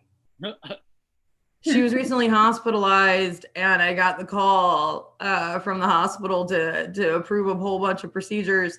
And I was like, my parents aren't dead. They're alive. They don't have dementia or Alzheimer's, and they live in the same state as her. Right? Like, I'm like, all right, that is some weird family dynamics we have. Also, I was in a mental institution like 5 months ago. I can't legally like own a firearm, buy a firearm, shoot a firearm. I can't legally go to certain places right now, and I am allowed to co-sign on my sister's pacemaker though. America, it's a weird place. Healthcare is in a weird way when I'm in charge. You know what else is really dysfunctional is my asshole. I have a broken butthole because I have a fun little disease called multiple sclerosis that causes all kinds of issues in my body. Yeah, my broken asshole actually kind of ruined my day. It's kind of like, have you ever had like a loaf of bread where like you lost the twist tie and you go to find one and you're like digging in the drawer and you pull you find the one shit one that you can find and you go to put it around the bag, but it doesn't secure the bag. That is my asshole. Just not securing the bag ever. Just not holding on, just letting me down. Doing that a lot today. Did you guys know that your asshole sphincter muscle and your gag reflex are the same muscle, just in 2 different places in your body? And I'll tell you right now, my gag reflex works great. And I really wish I could just reverse that, right? I'd rather have a functioning asshole than a functioning gag reflex. I think we all might feel that way. Even if dicks aren't your thing, I think that you're like, yeah, I think I would go with the working butthole. And really throughout quarantine, I've just been trying to build up my kinks to see if I can find someone who will just like blow in it like a Nintendo cartridge to see if that'll fix the problem. If you know anyone. But I've been Katie Zhang. Thank you guys so much. Yeah. Hey, give it up for you guys. This is the winner of the fake microphone contest. We got Bahama Souvenir. This is awesome. We got great comics coming up. Also, stick around for the end of the mic because we do Go. Blow. That's what we do. We do blow, and you do 1 minute.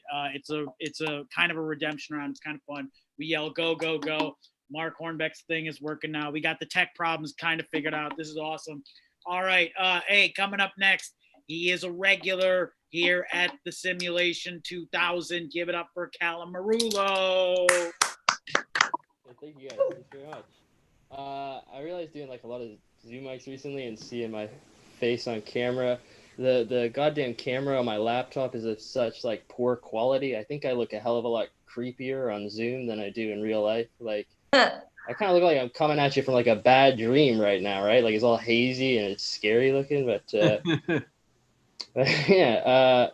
What do I want? I met a lady the other day, right, who was really into like astrology, and I don't mind that, to be honest. I don't believe in myself, but like some people are like very forceful with their views when it comes to that kind of thing. Like, because I met this lady and I was with my girlfriend, and the one was like, "So what are you two star signs?" And I was like, "I'm a Libra." And then my girlfriend went, "I'm a Leo." And then the lady's response was, "Oh, that's awful. You two shouldn't be together at all," you know? Which I wanted to be like, "Oh, well, then your face must be a Libra and your nose must be a Leo, because those two things shouldn't be going together." Which, thinking about it afterwards, I was glad that like I didn't say that, because like she believes in astrology, like and it might be true. So so in her mind, she's like, "Oh, I have to warn these people right now. It's very urgent." So for me to like have said that would have been like if I said to someone, "Hey man, your shoelace is undone," and they're like, "Yeah, well, your face is ugly," you know? Like okay. All right, cool. I'll end it before all the ridiculous shit at the end there. My brother was like a child actor, right? And from that, I learned that you know, when you see teenagers in TV, they're never actually teenagers. They're just adults that are like looking younger,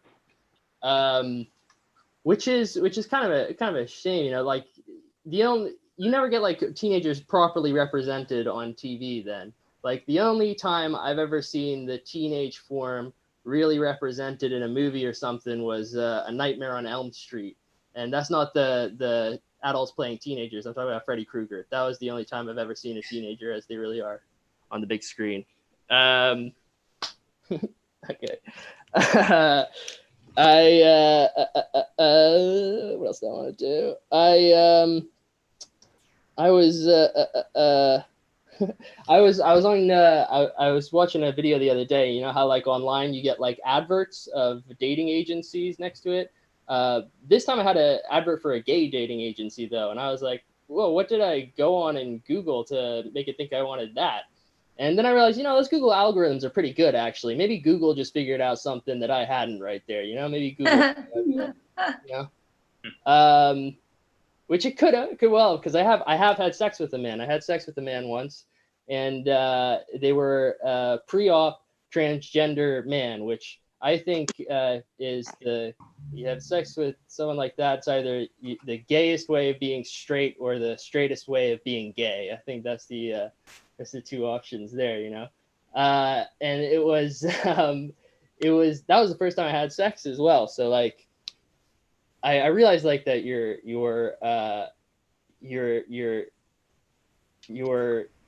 view like starts to change as like your virginity goes on, because at the beginning you're like, oh, I'm gonna lose my virginity to the most beautiful woman in the world, and then, you know, the years go by and you're like, I'm gonna lose my virginity to this man with a pussy. That's what's gonna happen right now. And, all right, I think that's about my time, right? Yeah. Alan Marullo. Oh my God, that was awesome. So you said your brother is a child actor? Yeah, he was. That's awesome. I was a child model. I was the naked baby on the 1991 Nirvana album cover. Hell yeah. That was me. Don't laugh. That was real. Chlorine turns your skin white. That was. Then I go into job interviews and I'm like, hey, my baby penis started a grunge rock revolution. Did your baby penis start a grunge rock revolution? Oh, it didn't? Well, hire me for this job right now. And then I don't get the job. That's why I'm a Facebook content moderator. Hell yeah, I know what the hell I'm doing. I'm a professional. All right, I should be doing work right now, but I'm hosting this because I'm a true professional. Your next performer is also a true professional. One of my favorites. Give it up for Laura. Hug you guys. Oh shit. I'm never prepared. Thank you. I'm never prepared for my face on here. Let me switch the view here.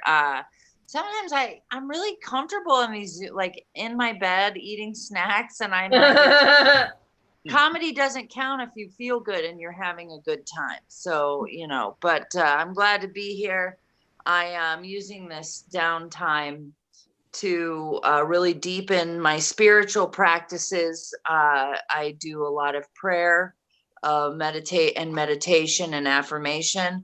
I pray I get my belief in God, like the rest of my family, from 12-step programs. We don't pray before we eat, but we do pray when we think it'll get us our driver's licenses back.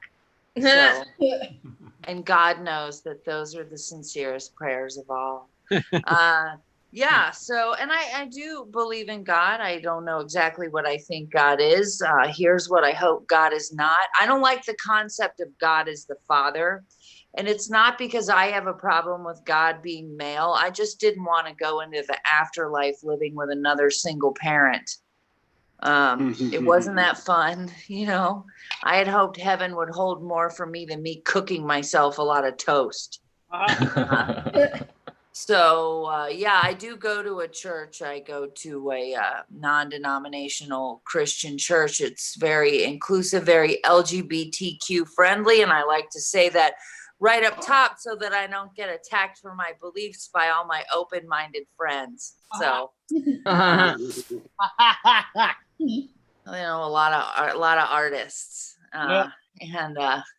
So yeah, so I do that, and then I meditate to still my monkey mind. That's what the Buddhists call it, the monkey mind, because my mind chatters, and also I throw my feces.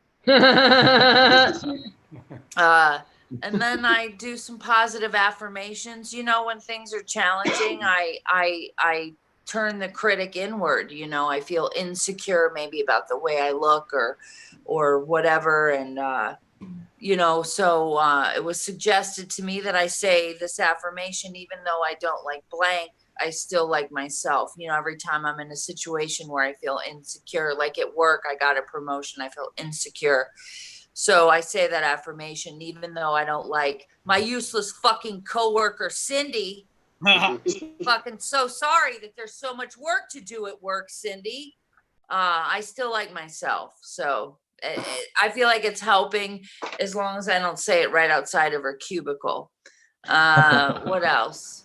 I realize now I'm getting to the age where I can no longer describe my panties as granny panties. They're pretty soon they're just going to be panties. Thank you. And I don't have any kids, so I'm probably not going to have grandkids. So they're cool auntie panties is what they're like. I have stories, I have wisdom to share, and I realize I'm not the person that's going to be able to say, I'm going to tell my grandkids about this one day. So I'm going to have to tell someone else's grandkids, you know? So right now I'm looking for some kids to talk to. All right. That should not get me in any trouble whatsoever. I've been Laura Hug. Thank you so much. Yeah. Give it up for you guys. Hell yeah. This is awesome. This is like literally like Laura, you're doing the Jeff Dunham and I'm the puppet. This is cool. It's like we're throwing our voice or something's going on. This is awesome because I am speaking. So the tech issues have been changed. Oh, look at that. Look at that chest hair, like close up. Look at that. Look at that, you guys. That's a lot of hair. Robin Williams' forearms in my chest, you guys. It's fine. He's a national treasure. We can make fun of him. He was such a national treasure that Nicolas Cage looked for a treasure map on the back of Robin Williams. We know what that is. All right, your next performer coming to stage. He knows what's going on too. Give it up for Cole A. Saleh. Thank you very much. This is my first Zoom mic, so we'll see how. Whoa! Wow. Whoa! Thank you. Yeah. Yeah, I'm in LA, and I mean, I feel like all we can really talk about is the pandemic because it's pretty much everybody's life. Immediately when the studio shut down, everybody left LA. So there's no waiters, no bartenders, all the actors are gone. And all we really have is social media. And, you know, I mean, I got desperate. I will say I got desperate. I started friend requesting people on Venmo.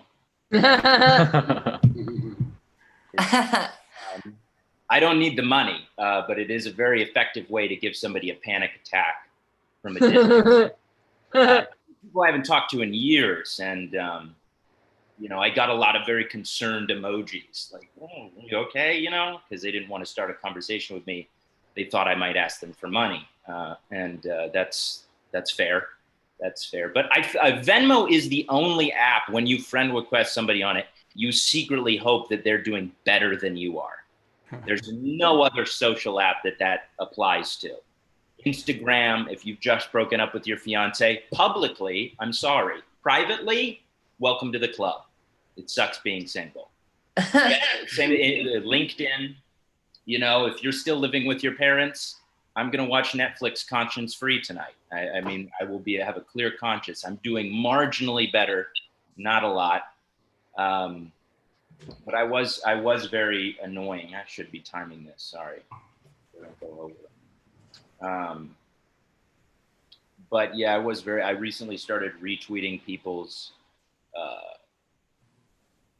New Year's resolutions. Let's see.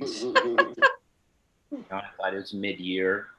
Be a nice friend. Sarah, did you lose those 20 pounds? Oh, you gained like half of the year. You're gonna get it. You know, that's. I had a friend tweet for his New Year's resolution. Hashtag, it's all action all the time. Hashtag 2020. And, but you could tell that from the pretentiousness of that post. And I recently retweeted that with the caption, "How's that going for you, sport?" Or canceled. But he blocked me. He doesn't talk to me anymore. And I understand that. I get that. That's his livelihood. But, and people were posting on Snapchat the most ridiculous memories that they would never, if the world was running like a normal world should, never post these memories. Hashtag take me back. And they're in math class. It's like, what? Miss math? And second of all, you failed that course. You're going to have to go back. That's a redemption. If you want to graduate, you've got to pass college algebra. People would post videos of them in the club, and I'd swipe up and say, shouldn't you be social distancing? The absolute venom that I got. It was in January, you fucking idiot. Oh, my bad. I was just hoping that your grandparents would live long enough to see you become a disappointment. I don't understand why people miss the club. I've never missed the club in my life. Even when it was open, I didn't miss the club. What do you miss? Shouting friendly questions into strangers' ears? Oh, do you come here often? No, first time.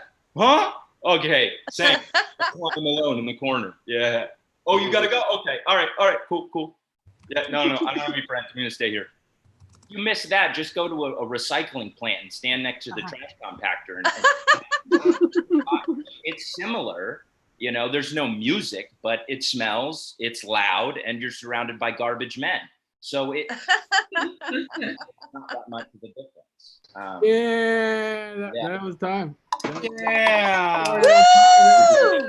First Zoom mic ever. You broke the Zoom mic. Pop that cherry. I was gonna say something. Pop that Zoom mic cherry. Hell yeah. Let's just keep this comedy DeLorean soaring back to the future. Coming up next, she runs a Zoom mic on Tuesdays. Give it up for Brooke Parcell. Yay! Woo! Hi. Hello. Hi, everyone. Hi. I'm high. I mean, hi. Hello. My standards are high. Not quite as high as me, but they're high. Me and my friend, we were stapling the other day. That's when you just touch clits. It's similar to scissoring, but it's not. I like to go for walks. I'm trying to be more relatable. I also like dogs. My favorite flowers are the succulents and peonies. I like how peonies start really, really small and then they get huge, like they just like explode. It's insane how big they get. I know what you're thinking. Miss Frizzle, right? If she was teaching sex ed. If you haven't heard of Miss Frizzle, you can find her on Cinemat. She teaches the Magic Fuck Buff show. I've also been told that I have this like pigtail energy, whatever that is. I'm not quite sure. I did get a mini trampoline today, so I got to bounce and bounce and bounce. I think, well, I don't think it's pigtail energy. What I think it's just people are picking up on my big clit energy. Right? Like it's like like maybe, perhaps. I also like naps. Naps are cool. When I go for walks, I have to be careful because I'm not allowed within 1,000 feet of construction sites. I've been wondering if I should save that till the end of the joke. Maybe that's the punchline. I don't know if that's the punchline necessarily. I got arrested for heckling at the construction sites. Or like, I was just trying to give them some advice, you know, help them out. And then also ask questions, right? Like, do you need help with that? Or like, how come it takes 3 guys to push that one pipe into that hole? Or like, that's a big machine. Can you show me what it can do? And then I was like, it started off kind of innocent. It really did, you know, but like I got excited because there's just 5 of them and then there's like 9 of them. And I'm a big fan of multiples. I like math. I really like 69s. People say Brooke. I don't know. 69s, they're kind of, you know, like uncomfortable and I have to focus. And I'm like, gosh, like it's just a stop. It's not a destination. And it's about equality. Yeah. You heard it correctly. You get a little bit of 6. I get a little bit of 9. Cool. Happening right at the same time. All right, my name's Brooke Barcel. I'm from Omaha, Nebraska. Thank you, everybody. As finest, you guys. Hell yeah, I love the steaks. I can't have the steaks because I believe kind of in Hinduism, so I kind of don't want to go to kind of Hindu hell. It's awesome. Hell yeah, that was awesome. All right, coming up next. Hey, your next performer. He is the networking bros, the Iranian sensation himself, Yashar Coffee. Ladies and gentlemen, give it up. Yeah. How you guys doing tonight? Good. Good. Good. The cliche question I always ask. My name is Yashar and I am from Iran. Thanks for not running away.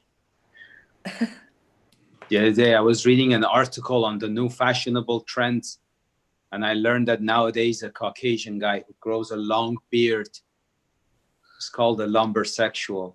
The article stated that it's considered very fashionable and sexy to be a lumbersexual.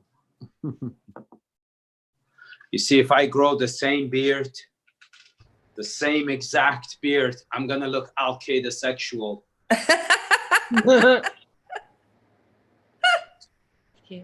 Considered very sexy at Guantanamo Bay. I drive for Uber.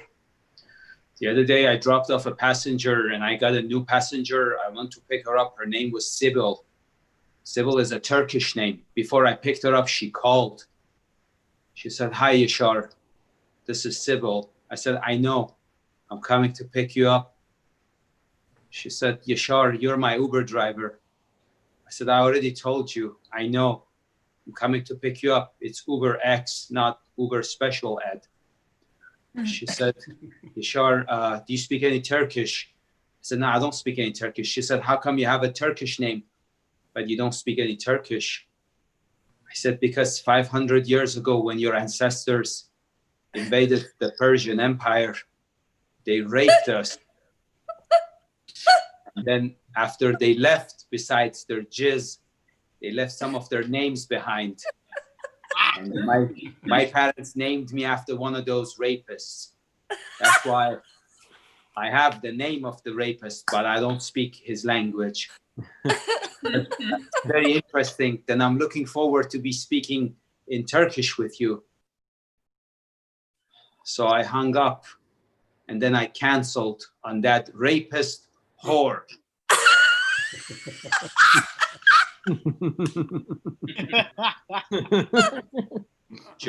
Joke ended.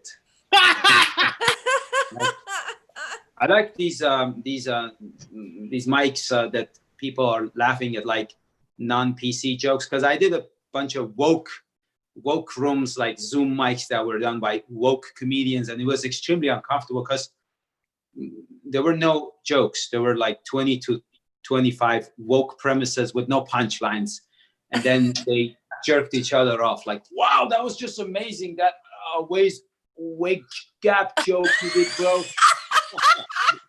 That's not comedy. That's giving each other blowjobs for free, which is fine, but it's not comedy. It kind of reminds me of that video footage of Ron Jeremy. It's on X Hamster. He lies on his back and raises his legs and sucks his own dick. And yeah, that's a woke room to me. Fuck the hipsters. That's what I'm saying. Go do poetry and finger each other in the ass and massage each other's prostate. Don't pretend like. Anyway, thank you so much, you guys. Have a good night.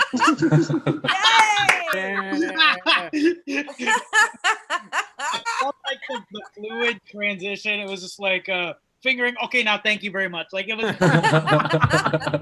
like thank you very much. It was. What do the joke's over. Oh my God, more. We need to see more of that. Just that. Oh God. And then I love it. You got the background. Is that your cat? No, I used to cat sit for these people. And then they moved. And then they got married. And I wasn't a big fan of them, but I stayed friends so I can cat sit. The cat hated everybody. The cat fucking hated it. But for some reason, he loved me, like really loved. There was a special connection. Was that a Turkish cat? Yashar, it looks like it's like a fake background, even within your photo. It looks like. No, it's not fake. Two cats that hate everybody. Oh, he hated. Yeah. Was that a Turkish cat? Is that what that was? What's that? Was it a Turkish cat? Is that what he hated? No, it was a Maine Coon. It was a Maine Coon. Yeah. Hell yeah. All right. Yashar Coffee, everybody. That was Woo!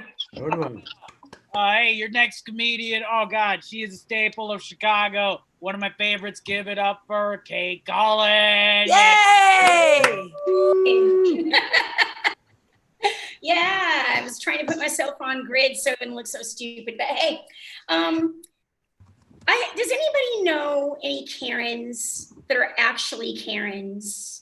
You guys, none of the women I know named Karen are Karens. You know, I know a few Jennas, they're Karens, a lot of Kathys. You know, a lot of Kathy Karens out there. Cindy's are Karens. Yeah.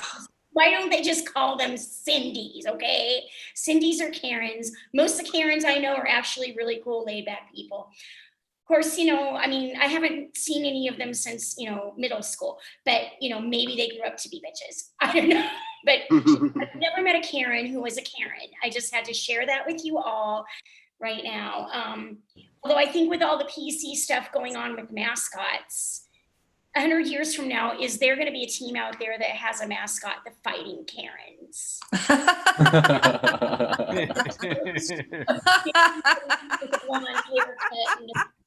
Gucci bag and eat, pray, destroy. Like, call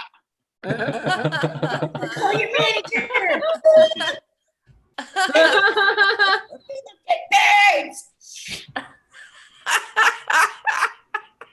Go Fighting Karens. Yeah, mega. Likes that joke. Yeah, so there's a lot of talk about this quarantine. You guys, you heard about the freshman 15 from college. I have gained the quarantine quarter ton.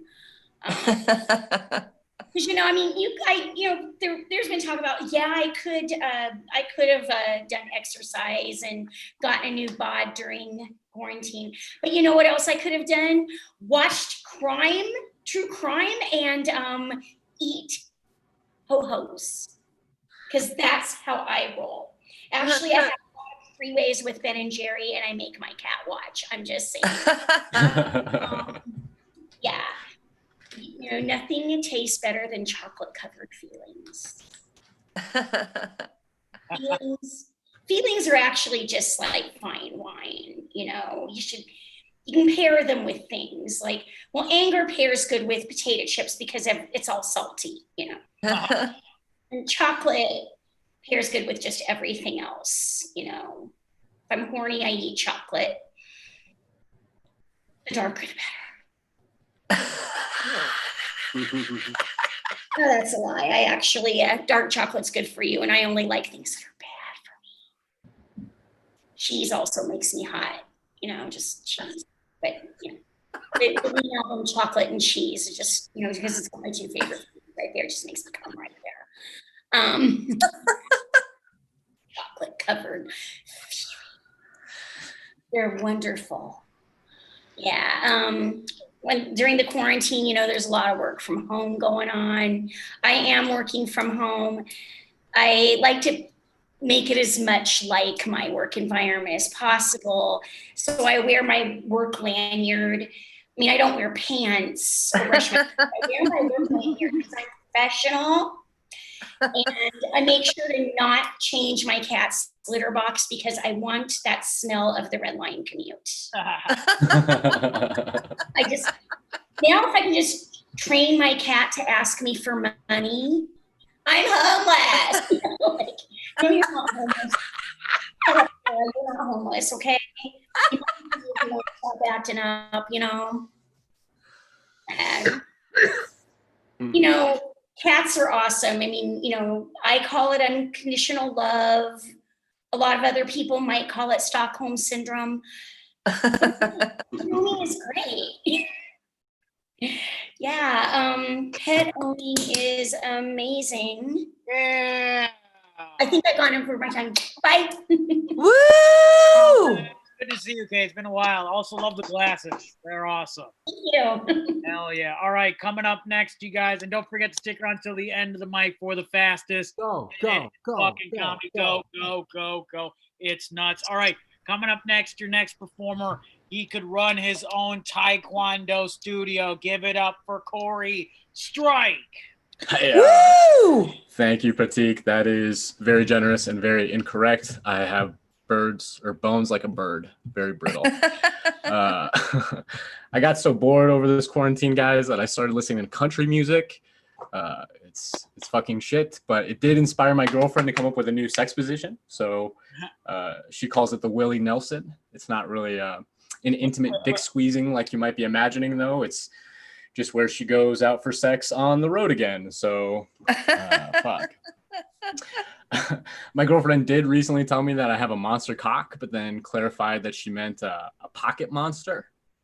Aww. That's what all the cool kids called Pokemon back in the days, and it's also what a desperate 30-year-old currently calls Pokemon. So I cannot believe she called my dick a Pikachu. It's not even that shocking. I did recently realize that I'm just chasing that rush of catching my first Pokemon when I was a wee little boy. Nothing in my life since has lived up to that feeling of trapping a virtual monster in a little ball, the fear that it would escape its tiny little prison. Although we did have a pregnancy scare recently, and I'm pretty fucking scared of the monsters that could potentially come out of my balls too. So it's kind of funny how life works, I guess. I should say I had a pregnancy scare. I secretly test my significant other and then plan B accordingly. That's pretty bad. But if that's the kind of shit that I'm willing to do, just imagine what one of my little kids would be willing to do. So I kind of feel like I'm the last thing standing between mankind and some kind of low achieving Adolf Hitler because I refuse to wear condoms. Well, I would wear them if I could, but they don't really make any that fit on my lightning bolt shaped penis. So back to Pikachu. I am German, but also Jewish, so I spend a lot of time concentrating on myself. I told my Jewish grandma that I was doing comedy, and she said that the only thing funny about me is that when I was little, I used to call dreidels gadels.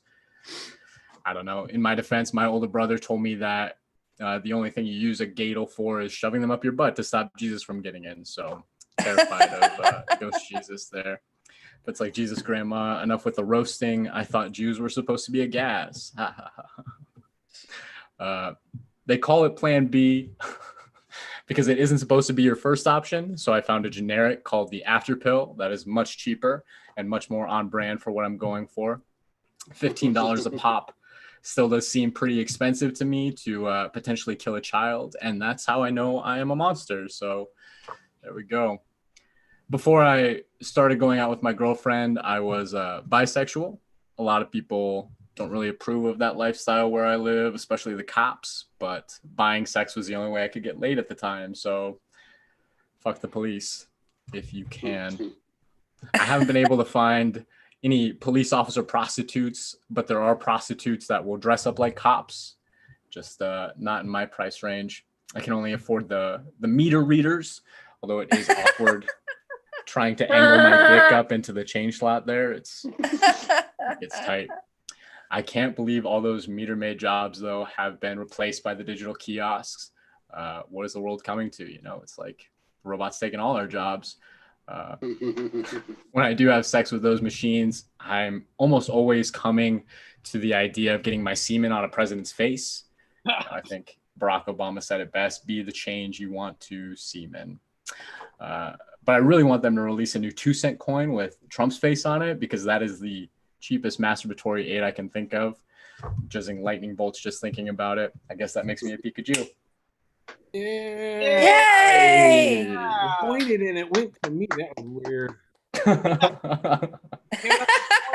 You guys, Corey Stripe. But Thank you. Neon background. That neon background reminds me of like an after-school special where the dude comes out with a trench coat. It's like, hey, you daddy-os, you want some mad bud? It's like an after-school special, so they don't call drugs the proper things. Hey, daddy-o, it's some of that bullshit. But right now, though, I'm gonna send into the stream. You've seen him in the movies Big Fat Liar, Cinderella Man, Sideways, Shoot 'em Up. He was also the star of a pilot about a white writer inside the writer's room of a black sitcom. It was called The Show. It was directed by Larry Wilmore, and it never got aired on Fox. Give it up for Paul Giamatti himself, Mark Antony, you guys. Yay!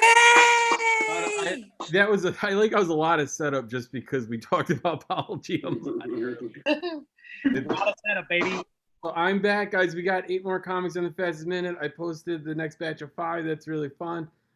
Did you guys? Did anyone? Are you guys watching a lot of movies? I watch a lot of movies now. I'll admit it. Even movies I've seen before. Yesterday I watched Terminator 2, and my wife came in halfway through, right when they break out of the mental institution, and she watched the second half of it and loved it, and she had never seen it before.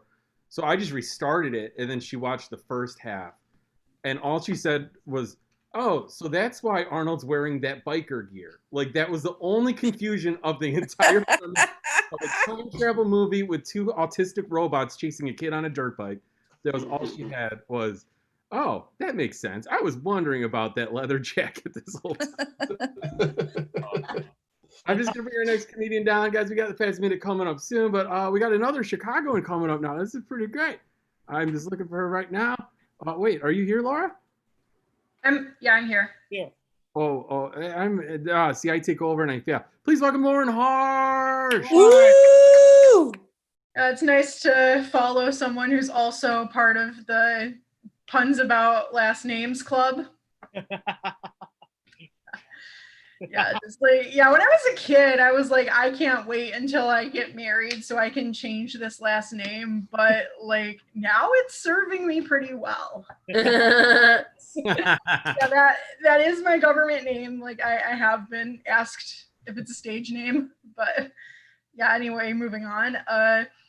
Yeah, so I am a non-binary bisexual, and my mom is supportive for the most part, but there's this part of her that is like a student who slacked off all semester, calculating exactly what score they have to get on the final to pass the class, except passing the class is me having a heteronormative future. And it comes out in weird ways. One time a while back, just apropos of nothing, she says, "You know, Lauren, straight marriage has its benefits. Your dad fixes things around the house, but your Aunt Christine and Aunt Amy have to pay people to fix stuff around their house. They spend a lot more money than we do." And I didn't even know what to say to that at the time, because how is that your argument for heterosexuality?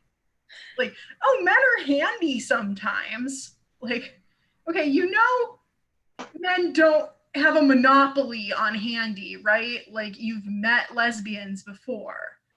And also, like, you've seen the men I'm attracted to. Like, my type for men is I could probably kick his ass. So like, if I had a husband, he wouldn't be any more likely to know how to fix a sink than any given woman. And of course, after I start doing this bit, like, now my kitchen sink is broken. So gee, if only I had a husband. I wouldn't have to wait for my landlord to send someone over. Yeah, a while back, the grammar police of the French language made an announcement about COVID-19's grammatical gender. It is feminine, and if you are using masculine to refer to it, you are wrong and need to stop immediately. Like, I just want to know how that conversation went down. Like, did someone get up on the podium and then bang their sword on it, because they all have swords for some reason, and say, "Mes amis, the discussion about gender-neutral generators and spelling reform must wait. It is imperative that we decide if the virus is a he or a she."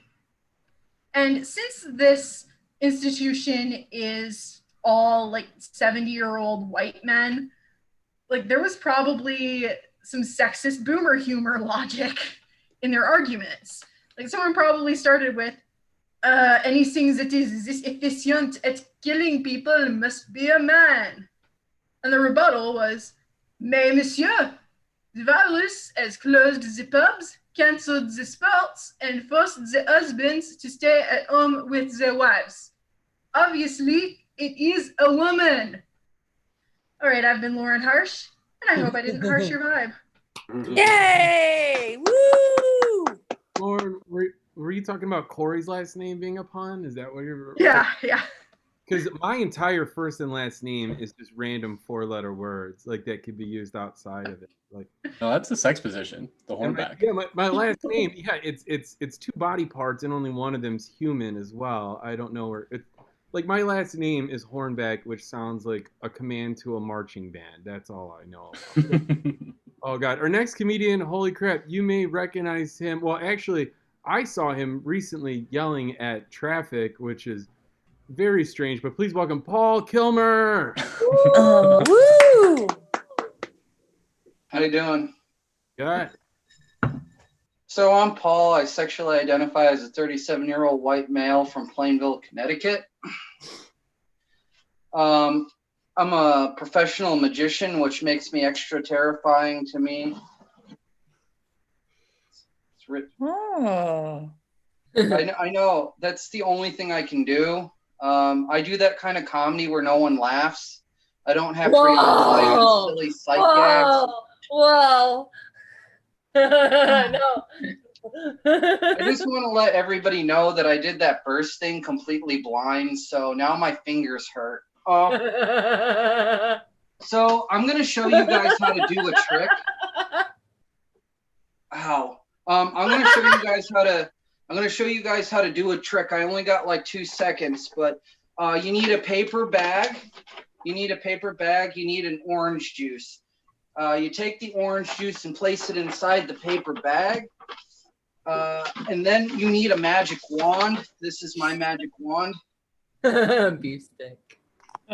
This is a Slim Jim. This is a monster Slim Jim, as if a normal Slim Jim wasn't good enough. That just makes your magic better. All you do is wave the Slim Jim over the bag, and all you have to do is snap your fingers, and that orange juice becomes a Coke bottle. Wow. Okay, so let me teach you how this works. You need a Coke bottle, and you need an orange juice, and you need a paper bag. You put the Coke bottle into the bag, and then you take the orange juice, place it in the bag, and you take the Coke bottle out of the bag. That's how it works. For those of you who don't know, I have autism, and I don't understand anybody's jokes, and I don't understand why my jokes aren't funny. So what happens is the hard part is actually getting rid of the orange juice. Whoa! Yeah. I'm my grandmother's favorite magician. People don't understand me. I don't understand people. I don't understand rhetorical questions. Somebody asked me a rhetorical question.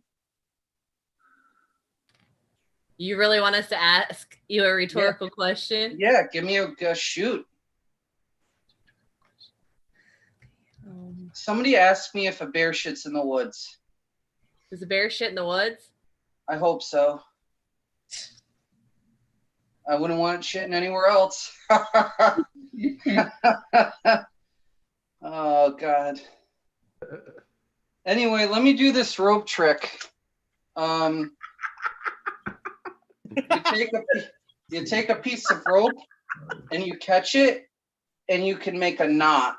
Whoa. Oh, nice. You take the knot and you massage it like this. Massages aren't creepy. They really aren't. Unless you don't like being touched like me. And then they're terrifying. What you have to do is snap, and you can get the knot to fall off the rope. No. Yeah. No, seriously, that's how it works. I'm going to leave you with this. When is a knot not a knot? I'm not. When it's gone. Thank you. Yay! I've been Paul. I've always been Paul. I just want to let you guys know that I love you all. And if you didn't like my comedy, you're a bad person. Yeah. Bad people. Yeah, thank you, Paul. Giving you a hug. It's a red light outside of Paul's house. He's got to yell at some traffic again. Yeah. I'm a huge fan of magic. I can't do it. I really appreciate it. That's great. Thank you, Paul. Thank Mark, what's your Instagram handle? you. My Instagram handle is Magic vs Science. Yeah. Science, and it's my Twitter as well. You can follow that. I don't know how to put that on the bottom of my screen because I can't even type here properly.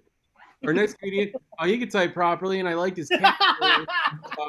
Please welcome Douglas Wenderski. Yeah. You're muted, dude. Oh, he's running outside. He's got to get away from the family. You got yellow traffic. All right, sorry, I was thinking. Where did that orange juice go? Okay, can you hear me? Woo! Yeah.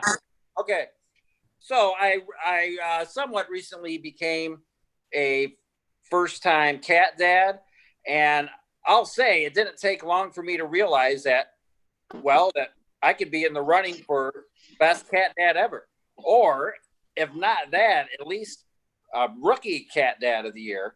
Huh. And I have some legit reasons why, but besides how I always get that best cat dad ever t-shirt in my news feed on social media all the time because somebody's trying to tell me something, right? So I have some legit reasons, right? So like I spoil the pussy, right? She has toys galore. I only feed her Rachel Ray cat food. That's the only thing she'll eat. And I'm all about playing with the pussy. I'll I'll play with her all night long, like Lionel Richie, and I'll do a session in the morning. And regarding playing with the pussy, I'm all about being very creative. I'm very creative. I'll give you an example.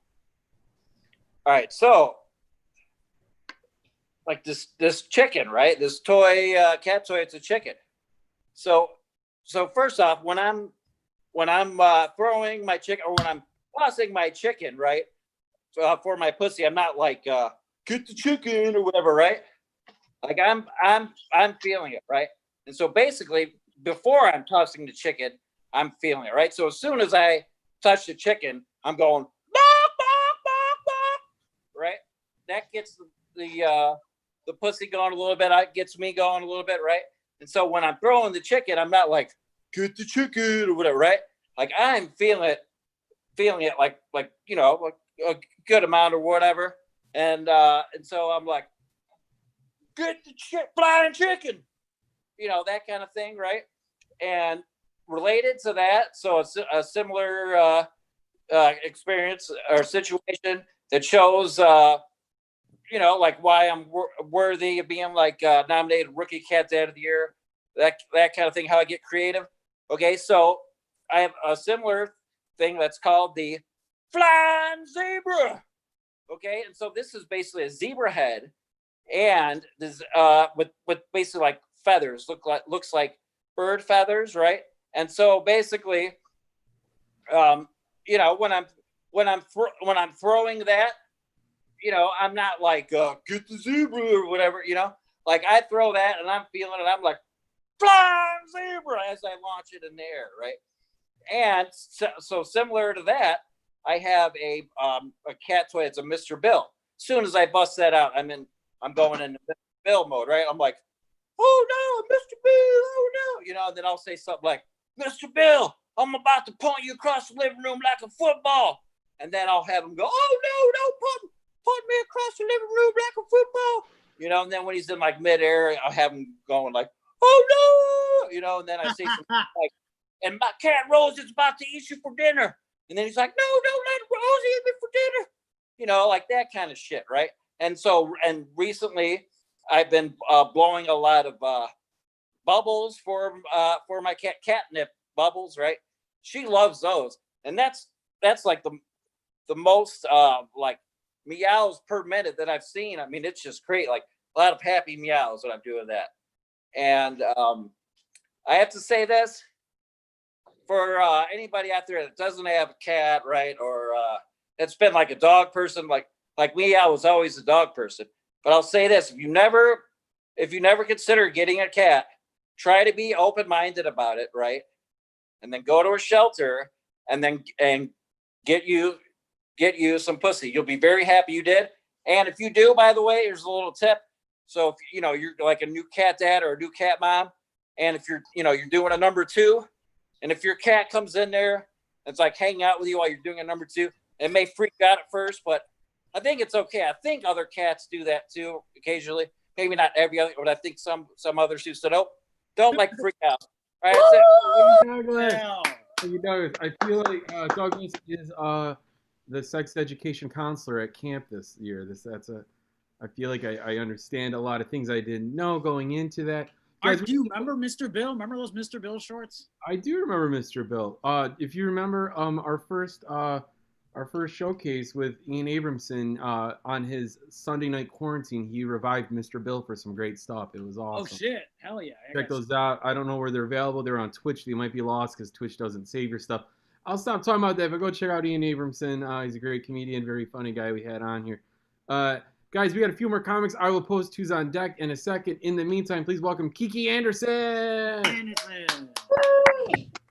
Kiki, you love me? Yes, I do. I do love Yay! Hi, guys. I am calling in from LA. Very excited to be with all of you tonight. Gonna put it on a review so I can see you. It's quarantine, just like many of you. Hello. I've been, going to protest. I've been donating, posting, praying, wishing that bitch would. did any of you guys lose any friends over the course of the last few weeks? Probably. Probably. Did you lose any followers? No. Okay, well, I have to admit, I do have an app that tells me who unfollows me on Twitter. I don't check it that much. But I did notice that I've had a lot of MAGA Eagles unfollowing me recently, which I don't even understand why Eagles were following me in the first place. Like, I don't even tweet bird stuff. I don't even tweet racist bird stuff. Some other followers that I lost this week, or this month, lost a lot of sorority sisters. Wow. I'm really embarrassed to admit that I did once pay for my friends, but now I pay to do open mic, so it's kind of the same thing. I can't believe those bitches unfollowed me. Like, I thought we were supposed to be sisters for life. I guess it's because they're Republicans, aka a bunch of oath breakers. I guess I never really fit in with them, though. You know, they all grew up rich and white. I grew up poor and Hispanic. They grew up going to country clubs and wearing Sperry's. I grew up with kind of an attitude and perfect rhythm. I was actually kicked out of the sorority my final semester of college because I couldn't pay the dues, which doesn't really mean that much. It just means that I can't attend alumni events and I can't be buried with my sorority badge. So, I mean, it's a pretty big downer there, but, you know, we're not even sisters in this life, so I'm not really worried about being sisters in the next life. It's an interesting time for the frat dudes I knew back then, too, because in college, they were all really loud, and now all of a sudden, they've all fallen very, very silent, very quiet. But it has been an interesting month for a few of them because a lot of them did come out as liberals. Hashtag welcome, we always knew. I'm not losing hope, though. I do have a lot of hope for our country. Like, I'm very empowered by all the words our generation is learning. Like, I see people our age using words like democratic socialism, single payer healthcare system, words like girlfriend and loyalty. Lots of new words in men's vocabulary these days. I realized that this guy I used to have a thing with is now married, and he has a joint Instagram account with his wife. So now the Colemans follow me, which is because I don't know which one of them is liking my Instagram pictures. I have to assume it's both of them. It's nice to know because I do also follow them on Venmo, so I can see that Mr. Coleman hasn't changed that much. He is always still getting Venmo'd for half of lunch and dinner, and it's July. And he just Venmo'd somebody a bunch of skiing emojis. So we can tell that Mr. Coleman is still consulting his magic 8 ball of cocaine about his future. And I'm not judging their joint Instagram account. My only problem with it is that they call themselves a power couple. And to be a power couple, you both have to be people in positions of power. Barack and Michelle Obama, John Legend and Chrissy Teigen. I know for a fact they're both unemployed. So if they're going to call themselves a power couple, I'm going to call myself a power single. I think that's my time for now, so I'm going to cut it off there. Thank you guys so much. Yeah. Hey, Kiki, we were curious, what app do you use that tracks who unfollows you? It's super sketchy. It's called Who Unfollowed Me. Oh, and I'm pretty sure I gave some form of all my data. But. I could have Googled that, I guess. I probably could have just typed that right into the app. Thank you for that. I'm curious because I think that we could start a new challenge, which is who can gain and lose the most followers in between fun simulations sometimes. Friend everybody with sunglasses in their car and then just go have at it. I don't know, guys. We got 4 comics left. I posted who's on deck. This is going to be great. We have 4 comics in the Fast Minute Comedy. Stick around. Please welcome, in the meantime, Chris Hudson. Hey, what is up? Oh, man. Remember when we used to make fun of everybody that went to an online university? Wow, how dumb we must feel now. Anybody who went to University of Phoenix with that has 4 master's degrees now, they're all geniuses because now those degrees are worth as much as any other college. I mean, I'm considering enrolling in YouTube Podcast University and getting a minor in Wikipedia. I'm going to do it. I mean, it was such a, I remember being in college and getting worksheets where you could see the URL at the bottom of the worksheet that the professor had printed out. So you were already paying for people to Google for you. Now you just have to do the Googling yourself. So that is the future of college. Oh man, single in quarantine. A lot of people are single in quarantine. I also am single in quarantine. It's changed what I look for in somebody that I want to date. Now I'm looking for like skill sets. Like, are you inheriting a farm? Do you know how to use a shotgun? And it's going to change the questions I ask, which like, do you have those skills? But also on the other hand, how do you feel about Mexicans? It's going to be really weird dates because you gotta figure everything out. You got to figure out where everybody stands. Also, does bumping somebody in the grocery store by accident, that counts as a first date now, right? That's the first date. You chat a little bit. That's as close as we're gonna get, right? With the quarantine. Speaking of grocery stores, I actually did get a job at a grocery store during this whole COVID thing, which means I'm a hero now. They stopped doing the 7 p.m. claps, as somebody mentioned earlier, which I'm glad about because I didn't like them. I thought the 7 p.m. claps were the new give it up for the troops, which people do sarcastically now, and they're going to sarcastically clap at grocery store workers a few years from now. Also, didn't give it up for the troops. Didn't that mean, you're giving up for somebody that might go die, which is what they were doing at 7 p.m. for grocery store workers? They're like, yeah, you should go and do that. I think there are too many people in the in the grocery store. There should be a limit of how many people are in there. It should just be me and 10 hot single moms. That's all who should be in the grocery store. Also, don't understand why they didn't capitalize yet on making grocery store porn. Where's the grocery store porn? How come that's not out yet? You got a pimply teenager in the aisle. He's stocking toilet paper, and you got like a porn star at the end of the aisle, and then on the screen it just says TPDP. Doing it. We're making it happen. Price check aisle ass, right? Paper pussy. It's all there. It's all there, and it could happen. Thank you, guys. Yeah. Yes, thank you very much. Also, one more time for Chris Hudson, guys. I think, Chris, did I put my spotlight on myself? Yeah, I did not. If you are into hot single moms, yeah, comedy, man, that's a weird route to take for that. That's open mics just crawling with single moms getting babysitters to work on their material, and oh man, yeah, that's exactly You'd be how they surprised. What are you promising, Mark? Open mics at least probably ain't helping. Guys, we're gonna keep rolling. We got 2 more comments in the Fast Minute Comedy. Please welcome to the stage, George Wagner. Yeah. How's everybody doing? Good, George. How many people have tried some of the online dating stuff like Tinder and Bumble and those? I have some confusion about that. I still can't quite figure out the appeal of that close-up of the left eye. Have you seen those pictures? So there's something going on with the other eye? Or they have like really short T-Rex arms and can't get a good selfie? And you go in and you see a picture, 5 girls. Next picture, same 5 girls. Which one are they? And the first thing I did, went through all my pictures, I cropped out all my friends who were cuter than me.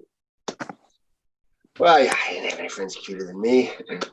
Okay, I don't have any friends. Okay? Didn't have to crop any pictures. Jesus. The big thing is, of course, for guys to have a picture of them holding something that they've killed. So I have this really nice picture of me holding my houseplant. Beautiful picture. Plant's dead. And I made the mistake of mentioning that I do stand-up comedy. And women just assume they're going to be part of the act. They don't want to be part of the act. And it's like, that's just not fair. It's accurate, but it's not fair. But I did get to go on a date. We had a nice dinner. After dinner, we went to the movies. After the movie, or at the movies, if you've been to the movies recently, prior to all this pandemic, they had the little screen. You can pick your seats. So, being the gentleman, I let her pick the seat. She goes, okay, that one and that one. Whoa, wait a minute. What's wrong? I thought we were doing well. She goes, no, you're just way too childish. I said, wait a minute. I read your profile. It said you loved children. I did have this one girl that I went on a date with, and she had the issue where food couldn't touch. It had to be separated. And I asked her, I said, what about things like stir fry? It's all mixed together. She said, it's fine as long as it comes out that way. So I just have to remember to put the whipped cream on before I go into the bedroom. She has a dog, and it doesn't like me. It's one of those mixed breeds. It's a cock blocker. But it does like whipped cream. My girlfriend keeps telling me, never change. But then she complains about the smell. And I don't think she understands how to use a dictionary, because fine does not mean what she thinks it means.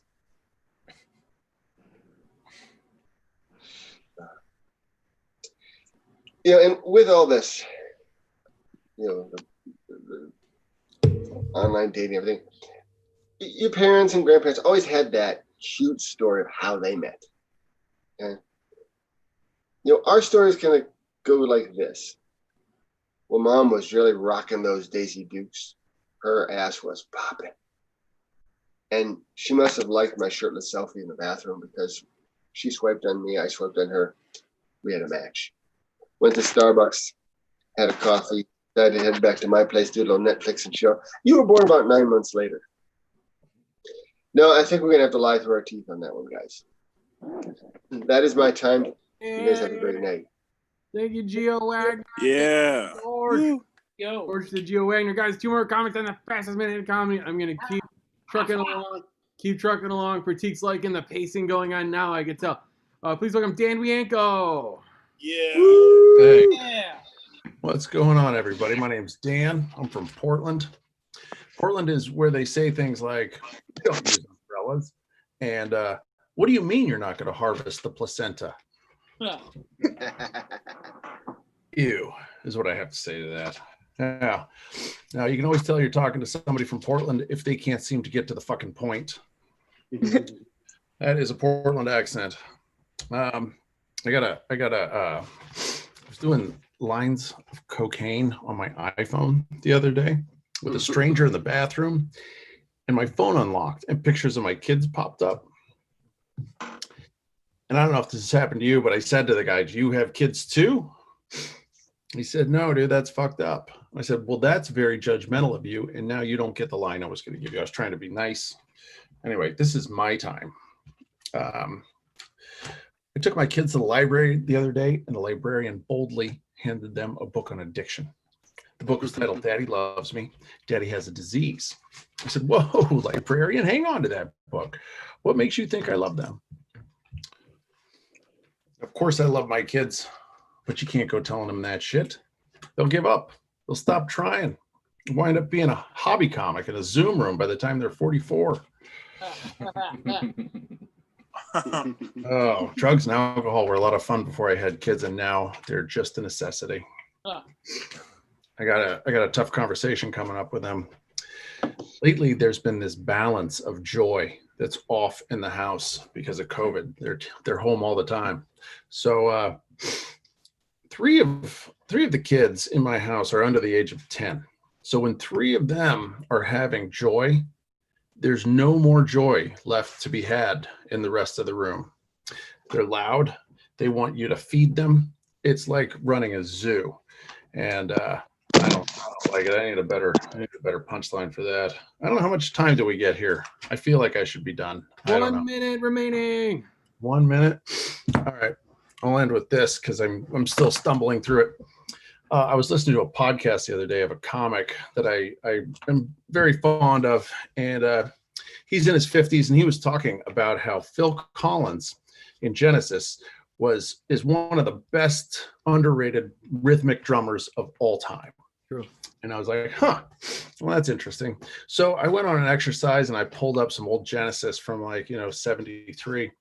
And I'm listening to it and I'm walking and slightly jogging. And I think, well, I'll be gall darned, if that isn't just, oh gosh, he does have great rhythm and I can't dance to it. So I'm just an old white guy who appreciates Phil Collins. And some of you guys are probably like, who is fucking Phil Collins? Is he talking about the dude in Def Leppard? No, he just made himself more white, didn't he? Dan just made himself more white. He brought up Def Leppard, Phil Collins, and that he can't dance. And I'm just a fucking old white guy. That's it. That's all I got. Oh, Dan just finished the set. Yeah, thank you, Dan. No, I'm a big Phil Collins fan. He's a really good drummer. Thank you, Dan, one more time for Dan. But also, drummers are like the most annoying people in a band. If you've ever been in a band, you can't get them to just stop fucking playing. Like they play too much. Like the Def Leppard drummer, he lost his arm, and then they were like, yeah, let's see what you can do. Yeah, play half as many notes. That's perfect. Yeah, you're back in there. Get back in there, guys. It's my second favorite time of the night. My favorite time of the night is after our next comedian, but my second favorite time of the night is when our comedian going up next is going up. I hope you're keeping track of what I said at home. It's made sense to me. Please welcome a local favorite, Tristan A. Smith. Hey, give it up for Mark and Pratik for doing this. We're at the end. I hope Wayfair is trafficking children, honestly, because otherwise that means people are buying shoddily made furniture. So really, low-key, if Wayfair is not sex trafficking kids, that means people prefer to go to Wayfair other than Amazon. That's insane to me. I'm gonna say two sentences. I guarantee you've heard one of them far more than the other. I like kids. I like Wayfair.com. One of those makes no sense. If you're not getting kids with your cabinets, then why would you shop at Wayfair? That's insane to me. You like the shopping experience that they offer? Come on. No, that's nonsense. You have to. All right. That joke is dedicated to Melissa Rochelle. That's a very hyper-local joke for the Chicago comics. God. All right. I'm sorry. I feel like everyone who's from out of town hates the fact that I just, whatever. I don't care. I've been trying to exercise lately. I've been exercising a fair amount. And I'm doing that to just try to be better prepared for COVID-19. I realized that exercising during a pandemic is like trying to study for a test when the teacher's already passing it out. I had my chance. I had my chance to get fit. It was the 33 years I've been living before COVID-19 was here. But instead, I'm going to try to nail fitness in the next 2 months so that maybe possibly I'll survive. That's truly the dumbest idea I've ever had. But it's going okay. I've walked about 100 miles so far. And recently I got a compliment from one of my friends. He said, oh, shit, you got real high cheekbones. You're going to look so hot when this is over. So if nothing else, William, I'm not going to say the name. I got to stop saying the real names of the people. William Petit. Same names. Again. All right. Again, very hyper local. No one outside of Chicago knows these names. I don't know anyone famous. I only know people who are just doing better than me. All right. What do I want? Oh yeah, I'm trying to date these days. I'm trying to date more and more, and I think I realized I think I'm willing to die for sex. I think that's what I've determined. I've seen the risks, and I'm willing to die. I'm willing to lose my life in order for the possibility of sex. I asked a friend out recently, and yeah, we're gonna figure out when to go out or whatever, and that's pretty cool. I realized. But I think I've got a lot in common with our forefathers. Give me liberty or give me pussy. That's my new phrase. It's better than dying for not wearing a mask. All right, that's all I can say. This is not going as well as I hoped. What's one last thing I want to talk about? I'm really thankful for Zoom. I'm thankful that we have Zoom open mics. That's a really cool thing. like one thing that the pandemic has taught me is just how much I love comedy. And I realized I love it so much. I would do it anytime, anywhere. It doesn't matter. The venue doesn't matter if I'm just online. Like I need comedy. Another thing I realized is I hate comedians. I can do without a lot of you. I really, this pandemic has taught me, doesn't matter what city the comedians are in, I can live without them. This is a joke for no one. And also, I really don't feel that way. I like half of you. Thank you very much. Thank you, Tristan A. Smith. I think it was after Dan said, Dan asked how much time he had left. I have a rule that I created in person at the mic, and I do it online too. If you ask how much time you have left, it's automatically 1 minute. Like, yep. No. How much time I have left? 1 minute, like immediately. That's how I've been doing it. We give it's nothing personal. If you do that when you have less than a minute left, it does not reset the time. Stop tricking me that way. You can't keep doing it. What is this, singular wireless? We don't know what the hell we're doing. Yeah, we had a 20-minute one done by a corporate mascot, and that's not going to happen again. Guys, it's time for the fastest minute in comedy. Holy shit. Go. And I don't say your name when I get through the whole list. Let me know, because I'm going to try to do this real quick. You get 60 seconds. I don't give you the light. I just bounce to the next comment. You don't know when you're going to be up, so just kind of be prepared. If you just shake your head no when I go to you, then I'll go to the next person, I think. But guys, we got this going. Our next comedian is our first comedian to kick it off. He knows how it's done. He's been to the mic. Please wait. Oh no. Oh my God. You just popped. Nico, you just popped in. I think Nico's first. Yeah, Nico, you're up first. Yeah, Nico, go. Go. All right. I got to be honest. I'm a little drunk. Yeah. It's a lie. I'm a lot of drunk. Nice. I grew up in a household. We didn't have any sense of humor, no jokes, no sarcasm. It was super fun. Figuring that out. We did have lots of passive aggression, though. But I would have thought you'd have known that by now. I look like a fat Sean Astin. I just look like Sean Astin. Go fuck yourself. That last part was not necessary. I think volleyball was invented for people who just couldn't catch. They thought basketballs are too heavy and balloons are too light. I met my wife the old-fashioned way. AOL Instant Messenger chat. Yeah. We didn't swipe left, right. We had up, down, left, right, BA select, start. Yeah, go. That was super fun.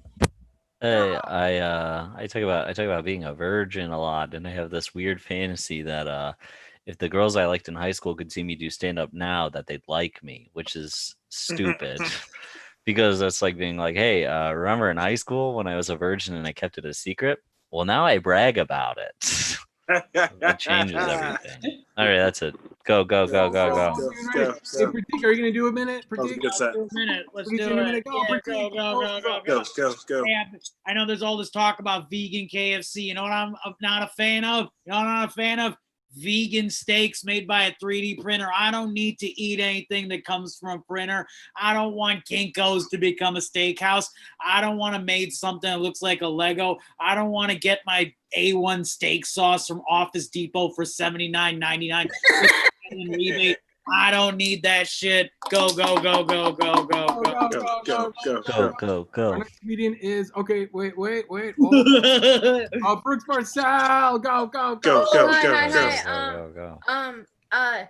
My mom, she said, I told her I was depressed a little bit, I was sad, and she's like, you need to take pills. And I was like, no, I think what I need is just vitamin D, just like take that, and then I would feel better.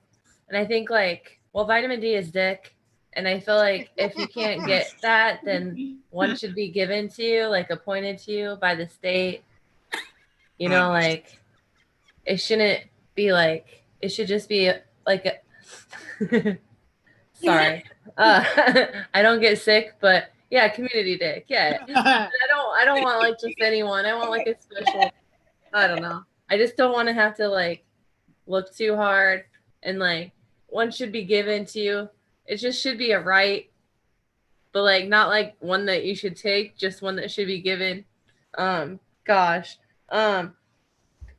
other day I was really deep in thought, and she go, Kate, call it. Go.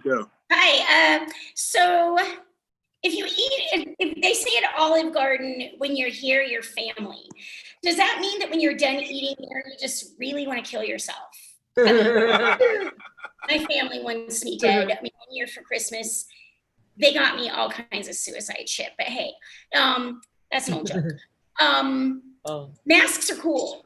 I like masks because when I wear my mask, I don't have to worry about, brushing my teeth or wearing lipstick, or I don't have to worry about my mustache.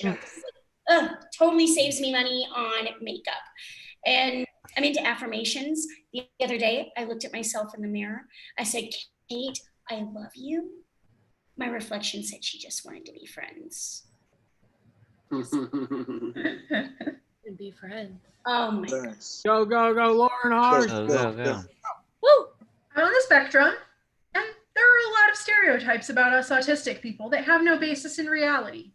Like that we can't make friends, that we're all either 8-year-old boys or asshole math professors, or that it's better to get polio than to turn out like us. But there's one that I've found to be true most of the time. We like trains! And honestly, can you blame us? I mean, have you seen trains? You just get on, you don't have to do anything, and they take speed train, the TV, and it was the coolest thing. You could just look out the window and everything was zooming by, and it didn't even feel like it was like that bad. Honestly, I don't get why we don't like that in this country. I would ride that shit all the time.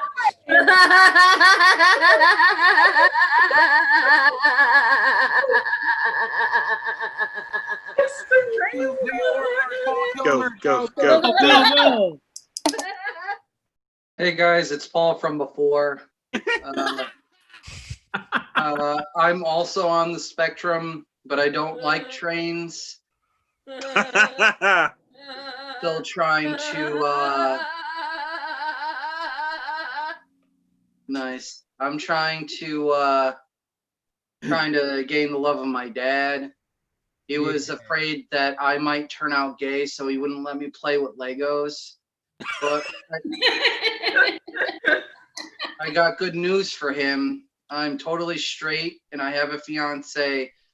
And I'll tell you what, guys, it is terrible. So just go. Just go. No, I don't care. Go. Get on that Spinders, gay. He's muted, I think. Get it. Go. You're on mute. No. You're muted. Unmute, dog. You're on mute. You're on mute. Unmute. Let's do it. Unmute. I can't reset the clock. I'm Stanley, and I was named after the Stanley tape measure. And my dad first used the Stanley tape measure when he measured his penis for the first time. And my dad's name is Bobber. He was named after the fishing bobber, and people call him Bob for short. And I have the nickname of as Stubborn Stanley. I've been known to be stubborn about a thing or two. I'm stubborn about the only tape measure I use is a Stanley tape measure. I'm stubborn about the only ketchup I use is Heinz ketchup. I'm stubborn about my love for the state of Illinois. Nobody understands why I love the state of Illinois, but I love it. I love Pritzker. I don't understand why people call him Pritzker. And did I say Stanley? I'm named after the Stanley tape measure. Yeah, Stanley. There you go, Chris. Go. All right. Go. So there are 2 dogs sitting on a picnic blanket, right? And they're smoking wacky tobacco. They're smoking the devil's lettuce. And they're passing it back and forth, right? They're passing it back and forth. And one dog cuffs and he looks at the other dog and he goes, "Hey, dude, you ever thought about who let us out?" Go. Go. Yeah, I've seen the value of the white male diminish in our society. That was no more evident than when I saw the sign that said cracker, 39 cents. But we do have one saving grace. We're not Karen. Thanks to Karen, we're like George W. Bush when Trump won. Thank God. Thank you, George. Get on your damn. Hey, man. You guys, this COVID time is pretty crazy. I kind of I want Amazon to just send me a bomb in the mail. Every time it's not. It's another pair of shoes for a child of mine. Don't you miss cancer? Remember, you get a diagnosis of cancer that you obtained by hanging out and sailing on a boat on a sunny day. I don't sail.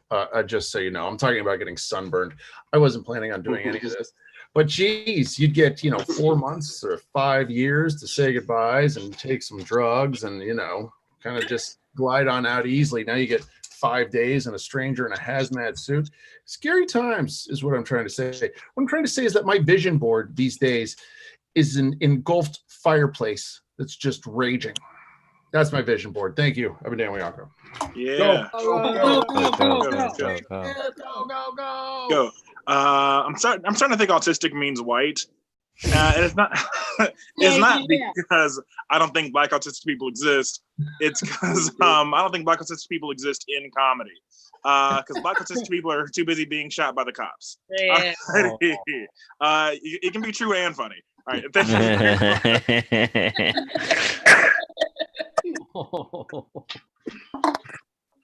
that it? Yeah, that was it. That's far less than a minute.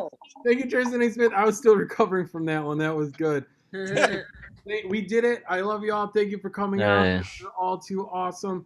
Brooks Lab was amazing. The start time works better for me. I think it works better for everyone, judging by how lively you all were. Turn out. August 2nd or 3rd, whatever fucking Sunday that is. I can't remember. That's our 6-year anniversary of the open mic, so it's going to be awesome. 6 years. Special event. We probably do a lotto draw for spots, and then try to get some of the old hosts on and some people that have, been part of the mic for a long period of time, and maybe tell stories and shit. I don't know, whatever. It'll get emotional. I'll probably cry a few times. You're gonna. I hope you don't Start like 2 hours late. No, we'll start 2 hours. 6 hours late, baby. We'll start at 6 o'clock p.m. Pacific time. Thanks for coming out. We do this every Sunday. I'm gonna end the stream now. Thank you all that stuck around interviewing. Send me